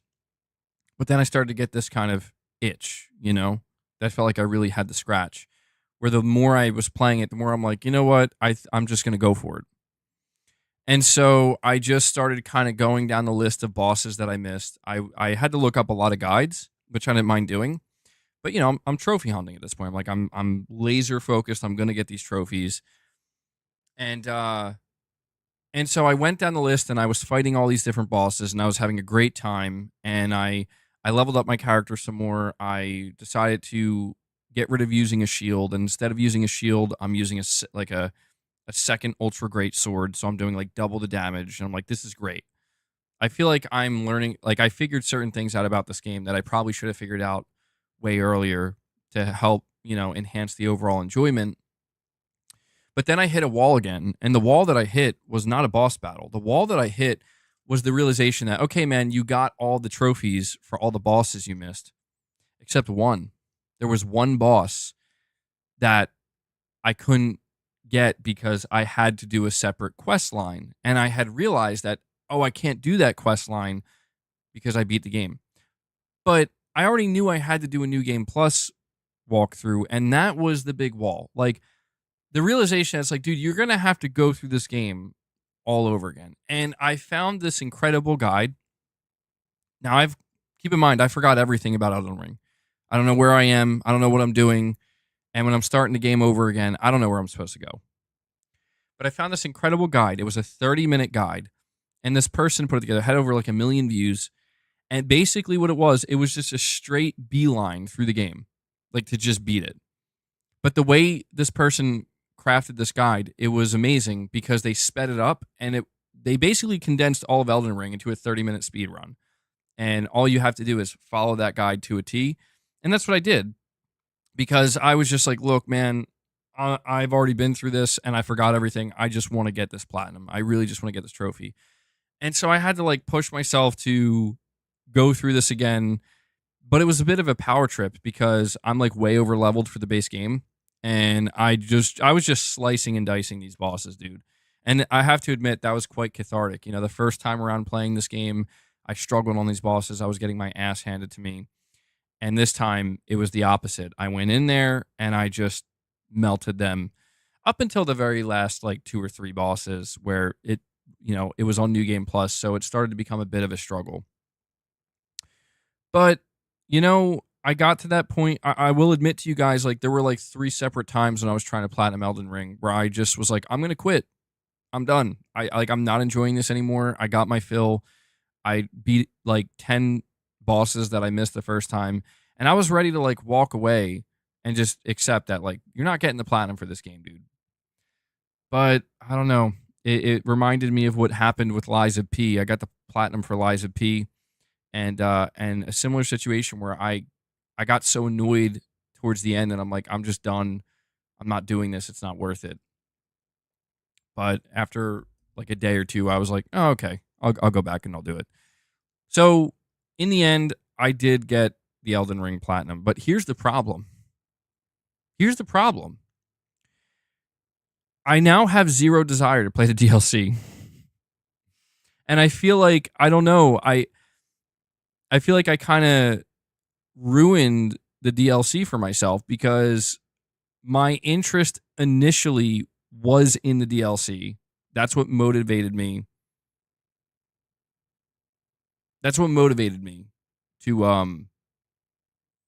you're saying my microphone's too. Oh, I'm sorry about that. Oh, you know what? I apologize. I think I do that instinctively sometimes because I keep feeling like you're not gonna hear what, like, I'm not close enough. Sorry about that. I got to keep an eye on that. But basically, I put so much time into replaying Elden Ring, doing New Game Plus, fighting all of the bosses, getting all the trophies, getting all the armaments, getting all the incantations, that by the time I was done, I'm like, dude, I got my fill. I got the platinum. I feel totally satisfied. I don't know, man. I don't know. So I'm at this point where I'm feeling good and bad. I feel very good and very happy that I actually went back and platinum this game. But I also feel very bad because I'm like, in doing so, it basically killed any motivation I had to actually play the DLC. Just take a break. Yeah, that's what I'm thinking. Maybe I will take a break and then I'll come back to it later and do the DLC. And the extreme difficulty of the DLC, I won't lie, is making it like easier for me to be like, okay, maybe I'll hold off for now. If I had to choose though, I feel like I made the right choice. I do. Like, I feel like I made the right choice for now because like I really wanted that platinum, man. And there's no better feeling than earning a platinum trophy that you were convinced you were never going to get. And believe me when I tell you, I was absolutely convinced that I was not going to get the platinum for Elden Ring. Like, I was just totally convinced, like, that's never going to happen. And it did. So I feel quite proud of it. Oh, by the way, it's my 40th platinum trophy, if you're wondering. People ask me all the time, how many platinums do I have? I now have 40 platinum trophies. Elden Ring was my 40th. Pretty good game, I would say, to get as the 40th. We have PlayStation Pete here with a $5 chat saying, repurchase Stellar Blade, died many times, but making progress, beat a boss. Keep it up, PlayStation Pete. That's good, dude. Yeah, you have a very interesting path, I would say, to get to this point. A unique path for PlayStation Pete. Keep it up, dude. Stick with it. I think the game does get a little bit more challenging as you progress, but I think will get much better. Like by the time you get to the late game of Stellar Blade, I think you'll have mastered a lot of the mechanics, and in a way, it does get easier, to a degree. So I'm glad to hear that, dude. You have to let me know if you end up platinuming it, PlayStation Pete. We also have Supremacy 101 with a super chat saying, I am actually glad Sony is cutting back on PSVR, finally. Now they can shift their attention and resources to traditional AAA development. Nice. Well, yeah, I mean, I do think that maybe this was an inevitability when it comes to cutting the funding for PSVR2 because that's the whole thing. And I probably should have said this earlier. Sony isn't abandoning PSVR2. It's just that it seems like they're walking away from it in a more meaningful way. Like, yeah, we're still going to support this, but really, like, we're not putting much money into it anymore. And we're putting most of our money into these bigger games. I think that kind of makes sense because, I mean, you look at how expensive these games are getting. I could kind of see why Sony is like, yeah, we're going to need to save some money somewhere. We're going to need to do that. And maybe PSVR 2 is the place. Let me see. Hold on. Try to increase the...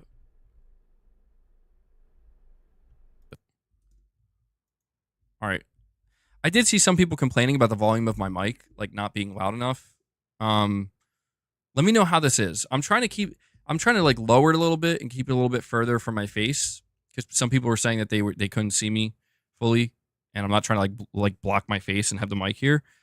So just give me some feedback on that so we can make sure everything's good.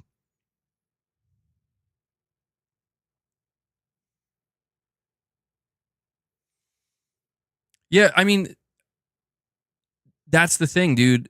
It's hard for me to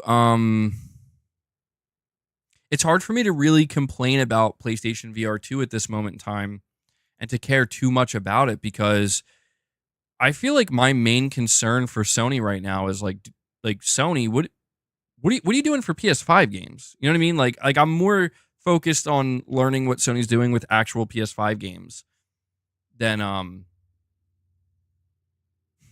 Oh, Tidy's just saying it's okay, MBG. We're used to you only having eyes and a mic. Yeah, it's so weird. I don't realize that when I guess I'm talking into it. This should be good. That's pretty funny, though. That's pretty funny. What's up, guys? Welcome back to my stream. I feel like Bane, you know? You think the darkness is your ally.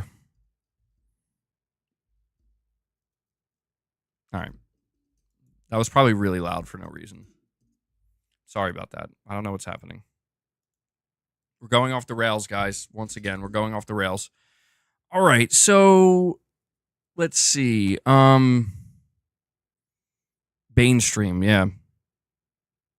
So, just to wrap up my conversation about Elden Ring, I got the platinum. It's my 40th platinum, and I feel very proud of it. But now I think I'm not going to play the DLC for some time to come. I might change my mind. We'll have to see. And we have OK coming in, keeping the membership train going today, guys. We got over 200 members today because this community is amazing. And OK comes in and drops another membership gift. OK, thank you so much for that, buddy. You bring us up to 208. That's a wild number. It's a wild number, dude. Thank you, guys.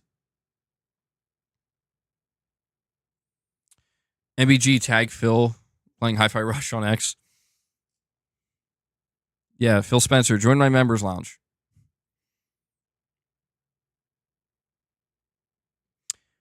We have Supremacy 101 with another super chat here saying it's a lot easier to buy a $70 game than it is a $500 headset with low to mid-tier experiences. Even Apple is rumored to be cutting their Vision Pro 2. You know what? You're the second person to bring up Apple today. Yeah, I'm just starting to wonder if maybe when it comes to this futuristic, not futuristic, but this future of, of VR and AR and headsets, it almost makes you wonder if like we're just truly not there yet. Like I think a lot of these companies are like eager to be the first to do it, but it's like we're just not there yet. So it really doesn't matter how much money you throw at it or how innovative you try to be. Like it's going to take more time. And they say timing is everything. I really do wonder if that's like overall what we're beginning to kind of see happen. And I agree. Yeah, it is a much easier sell to like, hey, here's a game for $70 versus here's a headset for $550. And you're also gonna have to buy the games for it too.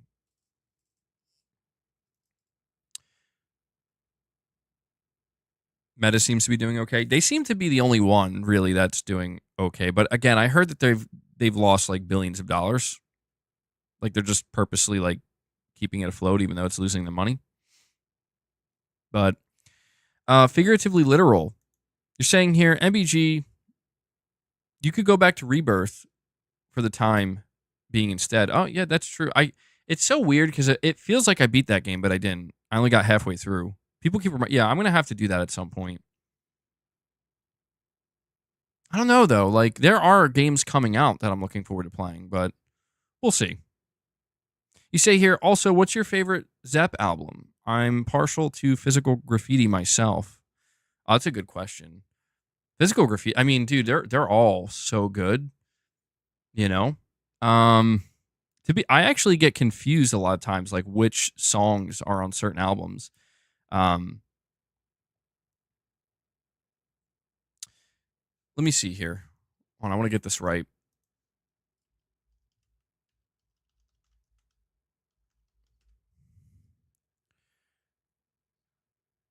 My God, yeah, Led Zeppelin's run, dude, is so. I don't even know how to choose, dude. So the first Led Zeppelin album, just titled Led Zeppelin.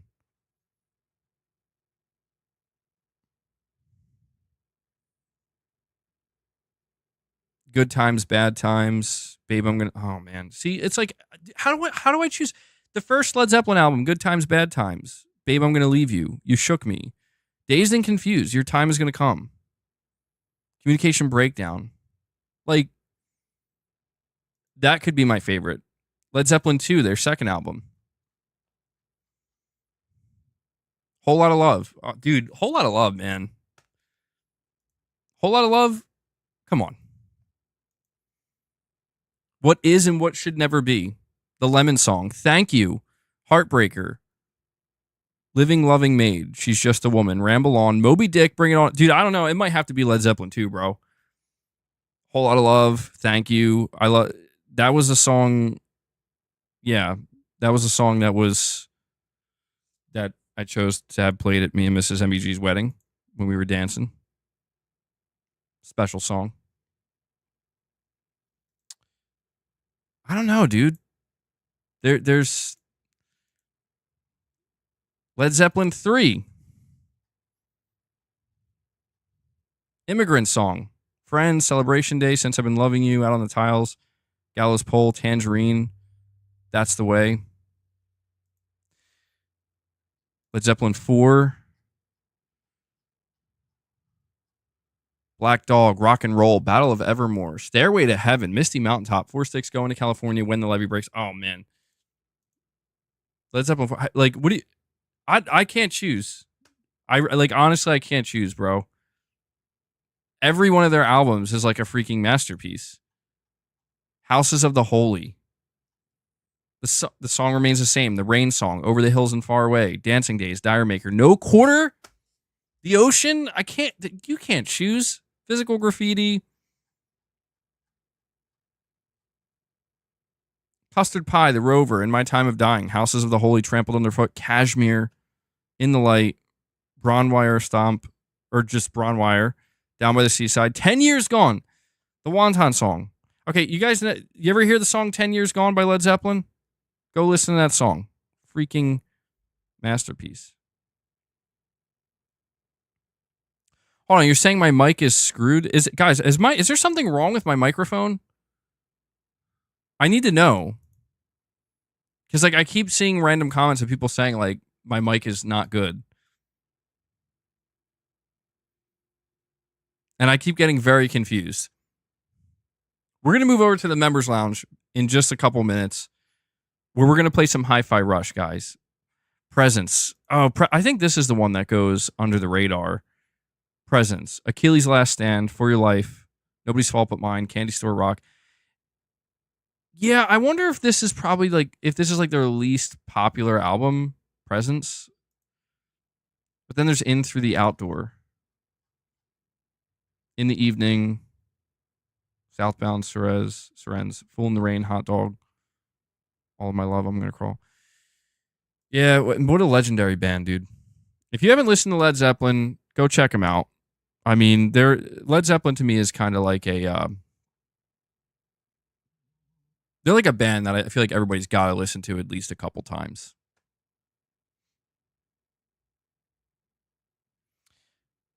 So, figuratively literal, I'm sorry, man. I can't give you an actual answer. I love so many of their albums, and I love so many of their songs. IP Gaming, you're saying I'll give you a beta code for Concord when I pre-order if you want one. Yeah, IP Gaming, hold on to that for me. I will ask for that, yeah. If you don't mind. And I'll give it a shot. So save a code for me, bro. And we have OK here with the super chat saying, late to the stream, but as a fellow drummer, MBG, have you considered trying Hi-Fi Rush on Game Pass, maybe in the members lounge? Completed it, and it was quite musical. You know what's so funny? Dude, that's a crazy... If that's true, OK, that you're late to the stream and like you're not aware of what's going on, bro, King Sam earlier in the stream he said, I'll drop a 50 bomb, like 50 membership gifts if you do Hi-Fi Rush in the members lounge. And I was like, okay. So I literally have it up on my screen right now. I have Hi-Fi Rush. I'm going to play it for the first time in the members lounge right after this stream. So I remember hearing people say that about the game, though, that it's very like kind of rhythmic. And I'm really interested in that aspect of it because, yeah, I am a drummer and I play music. So I'm curious to see how much of that translates. And you're a drummer too, okay? That's awesome. I love drumming. It's like my favorite thing ever. I'd have to say, like, I probably like drumming more than playing games. I don't know. It's a close tie, dude. Like, if I had to give one up, like, would you give up playing video games or give up drumming forever? Which one? Oh, that's so hard. Don't make me choose. I'm not going to choose. And we have Disco Cobra 2013 with a $20 super chat. Thank you so much for that, bud. You're saying, what's up, MBG? What are some of the tips or pointers you could give about working out in America? Since the food supply is filled with junk and less nutrients, I'm trying to eat more organic and take subs as needed. That's it. That's an interesting question, Disco Cobra. In America. God, I wish I could tell you. I wish I could tell you truthfully that, man, I've been eating clean. I've been eating organic. I've been eating healthy. No, dude, my diet's been absolute trash for a little while now. Like, just so I'm just going to put that out here up front for whatever I'm about to tell you. This is very much going to be as a, do as I say, not as I do type situation. But, tips and pointers. I guess what it comes down to is, at the heart of it, like, well, first you have to gain the necessary knowledge, right? Like, you have to be able to do the necessary research to understand, like, what is nutritious food versus what is not nutritious. The truth is, a lot of foods that we eat in America do have nutrients. It's just the real problem is they are also bombarded with extra bullshit ingredients and preservatives that practically, in some cases, even make the foods like kind of toxic to your body. So it's like you're getting the nutrients, yes, but you're getting a bunch of extra shit on top of it that's like, this, your body doesn't need this. It's actually pretty bad for your body. So for example, you eat a hamburger at McDonald's, like, you're getting the nutrients, right? You're getting the protein, you're getting the carbs, you're getting the fats, but God knows what else you're getting. You know what I mean? Like it's not, you're not just getting like a piece of beef, like a beef patty. Like, there's probably like 5 or 6 other ingredients in there that are like, so does that need to be in there? It's like, no, it doesn't need to be in there, but it is in there. And it's extremely harmful to your body. And I would say that's the tough thing, man, is, at least in America, from what I can tell, it's all about the taste, right? Like, healthy food and organic food, all of this stuff can taste amazing, but it usually requires a little bit more effort. That's what I've noticed, is if you want to eat clean and have it taste good, you have to actually, like, cook, right? You have to know how to cook. Luckily, Mrs. MBG's a good cook. I don't know how to cook shit. So I'd be totally screwed. But you do need to know how to cook and how to actually properly put these meals together, like put these different ingredients and these different foods together to make them taste good. Because the reality is, there are so many like preservatives and flavor enhancers and so much shit put into these foods that it's difficult for actual natural healthy food to compete. Yeah, why pick the organic like kettle chip that has like 2 or 3 ingredients in total in it? Why pick that when you can pick the Doritos, which has about probably 15 total ingredients, half of which are just like preservatives and flavor enhancers that are just totally not good for your body, and it tastes a million times better.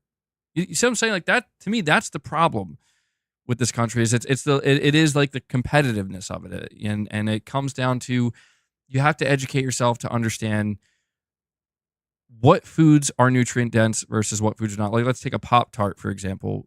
If I asked you, would you consider a Pop-Tart nutritious? What would you say? Is a Pop-Tart nutritious? Is that a nutrient dense food?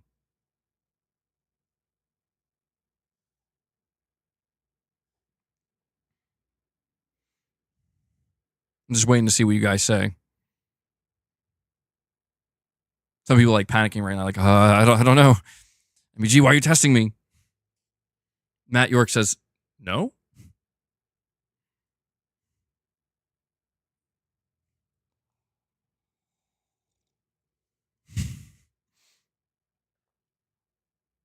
MBG, I find your diet pretty disgusting, to be honest.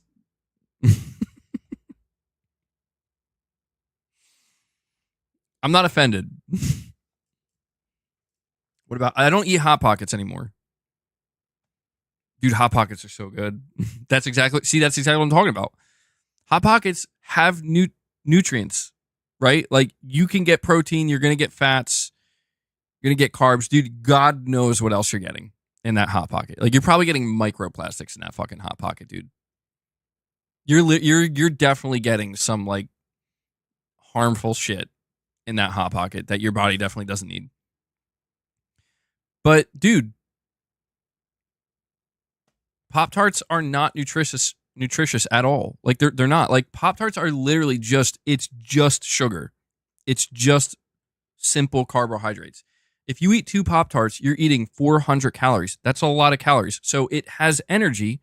Like those are calories. They will give you energy. And your body can use that energy if it needs it. But you're not it is one of the most not nutritious foods because it's basically it may as well be candy, dude. It's just empty calories. And that's why I'm saying like somebody who doesn't realize, who isn't like educated on like what nutritious food actually is versus what isn't, somebody might just grab a Pop-Tart and feel like, well, that's good. You know, that's good enough for me. It's like, well, dude, you should definitely grab a protein bar instead. Like hopefully a protein bar with cleaner ingredients. That's what you're going to want to eat. You're going to want protein. You're going to want more complex carbs. You're going to want fats. You're going to want anything that has a couple of vitamins and minerals in there as well. But I don't know. Here's the big problem though, Disco Cobra, because I could talk forever about this topic. I'm not going to go on forever. My biggest recommendation, and this is the hard part, dude. This is the hard part for me. I think this is the hard part for like 90% of people, no matter how educated you are. Devil Shooter's going deeper here, saying MBG crops or corpse took over farms and soils running dry of nutrients. Even fruits and vegetables aren't as healthy as they used to be. Yeah, I don't even want to talk about that, bro, because that's a deeper layer. You're talking about like going down the iceberg. Yeah, that's a thing, and that's probably a reason why you want to try to get locally sourced, which is hard for a lot of people. But if you're able to like locally sourced produce, grown organically, it will be, or you can grow your own. It will usually be more nutrient dense. But the biggest thing for me, like keeping it like as simple as I possibly can, the number one recommendation I would have is watch out for sugar. Like that's it. Like if that's the one thing I could recommend, is because the biggest problem, at least from what I can tell in America, is everything is loaded with sugar. Like everything, dude. Literally everything. It's fucking everywhere. And it's not that it's unavoidable. It is avoidable, but it's really hard. Like not even half, 75% of like the products in stores, like they just have at least like 3 teaspoons of sugar added to it because everybody's addicted to sugar. And these companies, like the whole purpose of these companies is they want you to keep buying their product. Please we want to make you a recurrent customer. Keep buying our product. And they know that like if you want to do that, you're going to have to throw in sugar because that's what everybody else is doing. That's what everybody expects. America's addicted to sugar, dude. And and salt as well. So, see, salt isn't really bad for you. That's a misconception. Salt is very good for you. The problem is like when you're loading stuff up with salt and sugar, then it's like, well, that salt, you're not, you know what I mean? Like sugar basically ruins everything, essentially. That's what I'm trying to say. Like sugar ruins everything. It makes everything taste great, but it pretty much ruins everything. You're saying if you have high blood pressure, dude, chances are, that's the thing. If you look into it, chances are your blood pressure being high, if you really were to, what's the best way to put this? Like, I'm not saying there aren't some people who are overly sensitive to salt and can have hypertension from sodium. You can, but chances are your hypertension is not caused by sodium. Like that, the sodium acts as a bit of a catalyst, but that's not the underlying cause of it. Sodium is a necessary nutrient for the human body. Like you need sodium. You don't need 8 grams or 5 grams of sodium a day. I don't know, some people, if you're sweating a lot maybe, but chances are a person's high blood pressure, and this isn't for everybody, but there's a good chance that your high blood pressure is caused by years of eating sugar and fats. And there's also, honestly, probably the day-to-day stress of life, dude, in America. I mean, in many places in the world. Those two things, you're going to have hypertension. And salt can exacerbate it. But I'm telling you, I highly, highly doubt salt for most people is the actual root cause of their high blood pressure. There's probably like 3 or 4 other factors that, I don't know, that maybe I'm wrong, but you're saying too much sodium is bad for you? Well, I mean, yeah, I'm not saying that. Too much of anything is bad for you. You know, like too much protein. Like if you consume it over a long period of time, like that, it can eventually become bad for you. Like eating too much protein can actually make you fat as well, because protein is calories. You know, like they are still calories. So anything in excess can be bad for you. I'm just saying, like for the average person, it's like if you go to the doctor, it's like your blood pressure is elevated. Like it just seems like I think too many doctors and stuff are too quick to just be like, how much sodium are you consuming? It's like, maybe you should be asking like, how much sugar are you eating in your diet combined with trans fats and saturated fats? Because they will destroy your arteries. And if your arteries start to get clogged, that's going to lead to hypertension. And having excess amounts of sodium will just exacerbate that. Yeah, what's the stress levels in your life like? See, I just feel like a lot of times, I don't know, like in my experience, a lot of times doctors just kind of overlook certain shit, or they don't actually try to find the root cause. So I don't know. Disco Cobra really got me going here.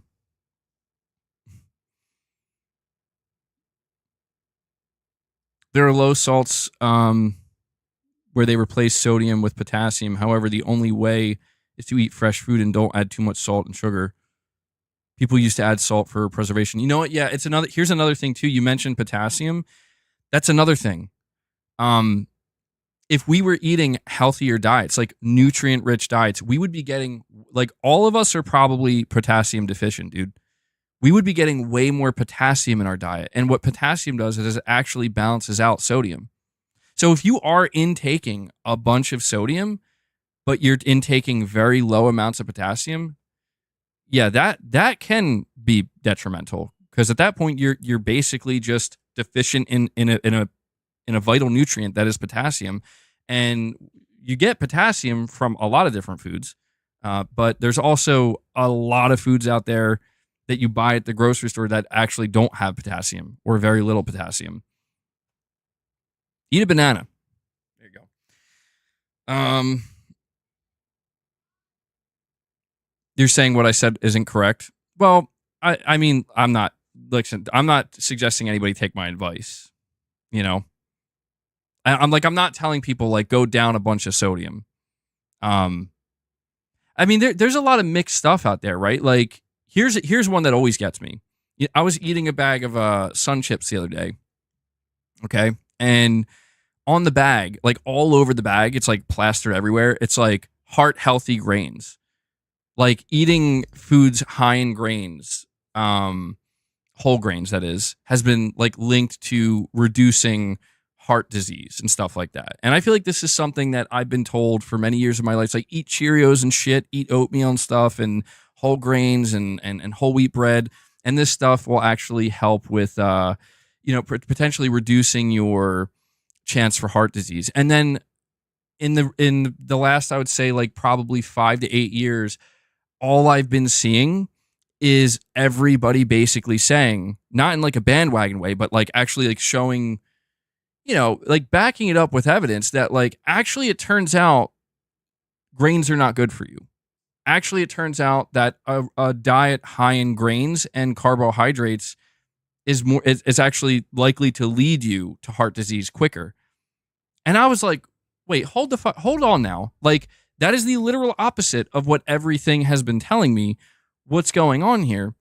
And then they like show you the science of it, and they're like, well, if you look at it from a molecular level, what's actually happening in your bloodstream when you're eating carbohydrates mixed with fats and proteins, here's what's going on in your arterial walls, and this is more likely to lead to excess plaque buildup. And it's like, well, then why the fuck are they putting this stuff all over? Like, why is this stuff plastered everywhere then? And I don't know. Then you get into like conspiracy territory, which I don't know.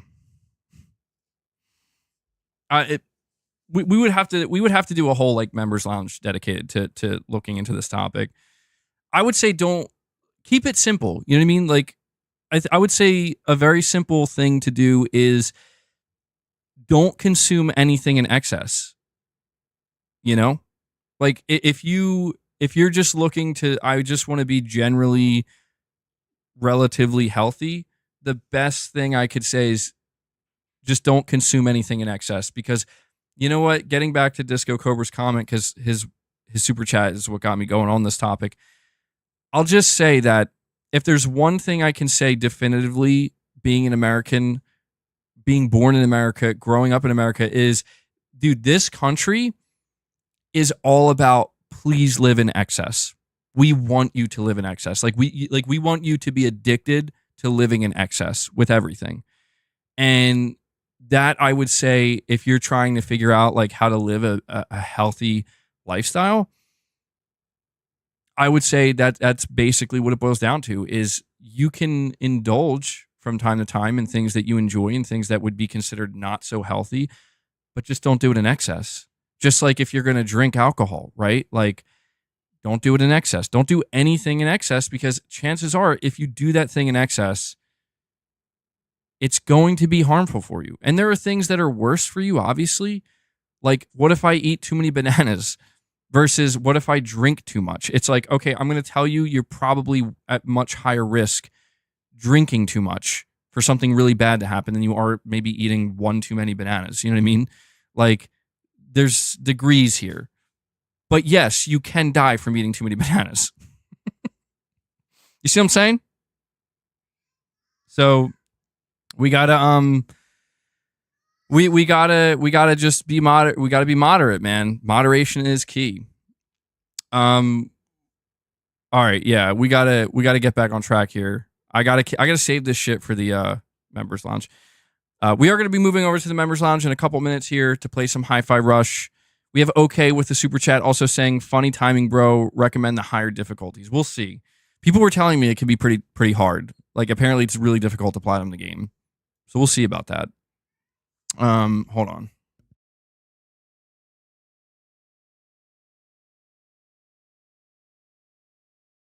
We have Disco Cobra once again here saying, yeah, refined salt and sugar, that might be the simplest way, but buy locally if you can, and just reduce heavily processed foods. Work out at least 3 to 4 days a week minimum.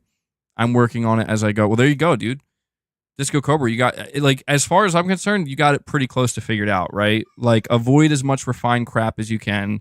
Buy locally if you can, or try to buy organically if you can, and work out 3 to 4 days a week. Hard workouts, you know? Intense workouts. You know, it's not going to make you invincible, but it'll definitely lead to a healthier life overall. Hopefully a higher quality life. Easier said than done, though, sometimes, you know? Sometimes you're like me and you get addicted to ice cream or something. Like, how did I get here? You know? God, man. Disco Cobra, you got me thinking about my own life now, bro. I got to get my shit together. All right. Zanarkand Blitzer with a super chat says, MBG, I think one of the worst things in food in America is high fructose corn syrup. I remember reading people going out of their way to get Coca-Cola with sugar imported from Mexico, etc., than corn syrup. Yeah, that's another thing.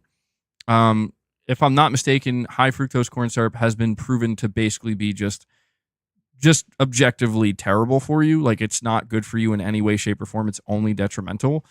But it tastes really good. It tastes good.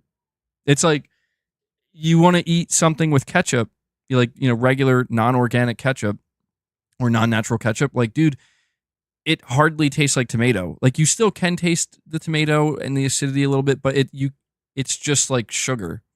Like, it just tastes like sugar. And it's weird because I have Heinz ketchup right now, just like regular Heinz ketchup, and I kind of like I don't know. I'm like starting to just dislike it because I'm like, I just feel like I taste that corn syrup. Like I just taste the sugar, and it's not very good. Like it almost kind of grosses me out a little bit. Um, but that's how they get you hooked, man. That's how they get you hooked. But again, something like high fructose corn syrup, just like I said, moderation. Like it's okay if you have some. It is okay. Like it's not going to kill you. It's not going to end your life. You're not going to be, you're not going to turn toxic overnight. It's just like, just try to moderate it, just try. I mean, obviously remove it from your diet if you can, but if not, just moderate it. You'll be okay. You'll be okay. It's all going to be okay, guys. All right. It's all going to be okay.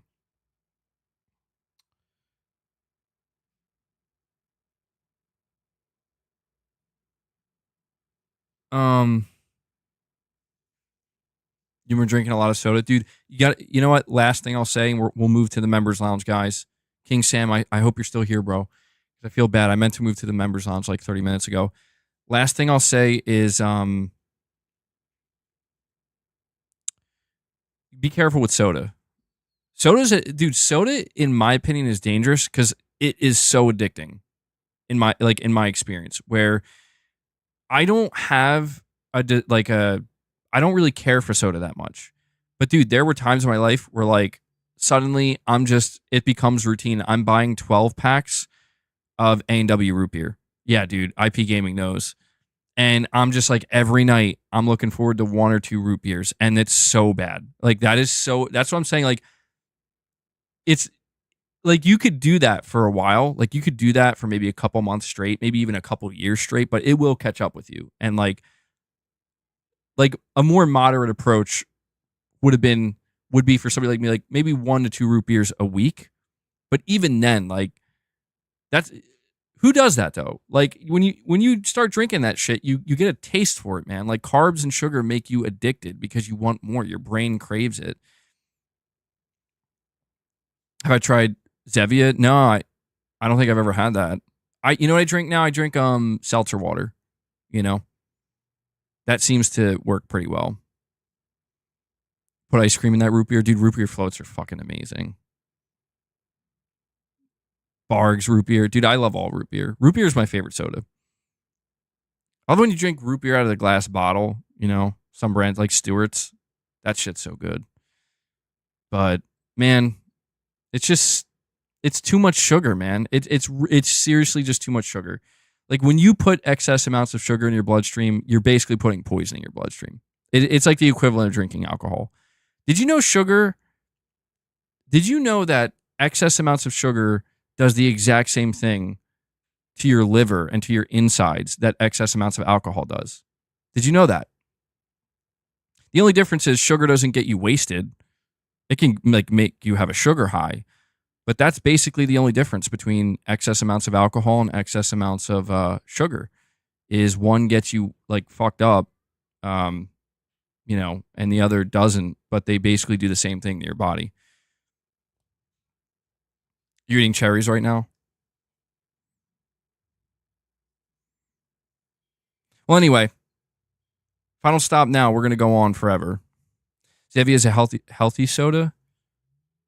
You know what? I may actually have tried this. I know Mrs. MEG bought a couple of these, they're like probiotic sodas, and one of them was root beer. And I tried them, and they were pretty good. They don't taste exactly the same, but it's like... So yeah, I think I may have... I don't know if it was that exact brand, but I've had like these probiotic sodas. Appreciate you guys. Yeah, kombucha. It's gross. It is, but like I kind of like it though, too. I don't know. But guys, this definitely wasn't a topic that I planned to talk about today, but it was a fun one. It was a little bit different. Basically, stuff like this is sometimes like normally what we would talk about in the members lounge, but today we're doing Hi-Fi Rush in the members lounge. We're about to move over to that now. Garlic is good for you. Dude, I got some stories to tell you about garlic, IP. I mean, let me tell you. Not today, because we're doing a gameplay stream, but in the next members lounge, IP Gaming, make sure you ask me about garlic. And I'll talk to you about garlic in the next members lounge. I got some stories.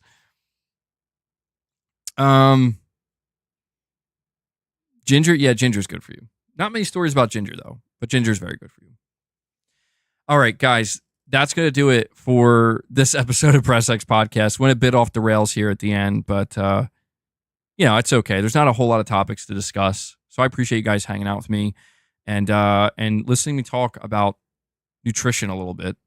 But what we're going to do now is, as soon as this stream ends, a members lounge is going to go live, and we're going to do some Hi-Fi Rush gameplay. Okay, King Sam, you guys can thank King Sam and Big MP for dropping some big membership gifts today. I just want to give a massive, massive, massive shout out to this community and the support that you guys show. We're sitting at over 200 members today, which is an incredible feat. Seriously, thank you guys so much. I really, not everything's perfect in my life, obviously. Everybody has their own problems, but it is incredibly reassuring and humbling in a way to see you guys come out and show such amazing support. I literally couldn't do this without your support, and I do enjoy doing this. It can be difficult at times, just like anything else, but it is like a dream, to be able to do this. So thank you guys so much for that. Seriously. And to everybody who super chatted, thank you guys as well.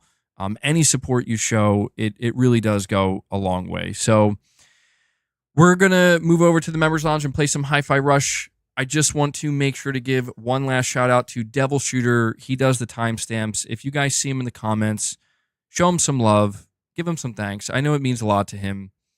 And I think that's going to be it today. So hopefully the next stream we do, I'm actually going to try to put out a video tomorrow. I'm going to try to break it up a little bit more. I've been streaming a lot. I would like to start putting out some more videos. So hopefully the next time we stream, we'll have, a new, fresher batch of topics to talk about relating to PlayStation. We'll see what happens. But yeah, all right. If you're a channel member, the members lounge is going up in the next 5 minutes. Look out for that. If you're not going to be joining or you're not a member, then guys, I will catch you in the next one. So that does it. I will catch you guys in the next stream. Until then, take care, everyone. And remember, moderation is key. Moderation is key. Oh, let me end the poll too. You guys can check that out. All right. I'll see you guys in the members lounge.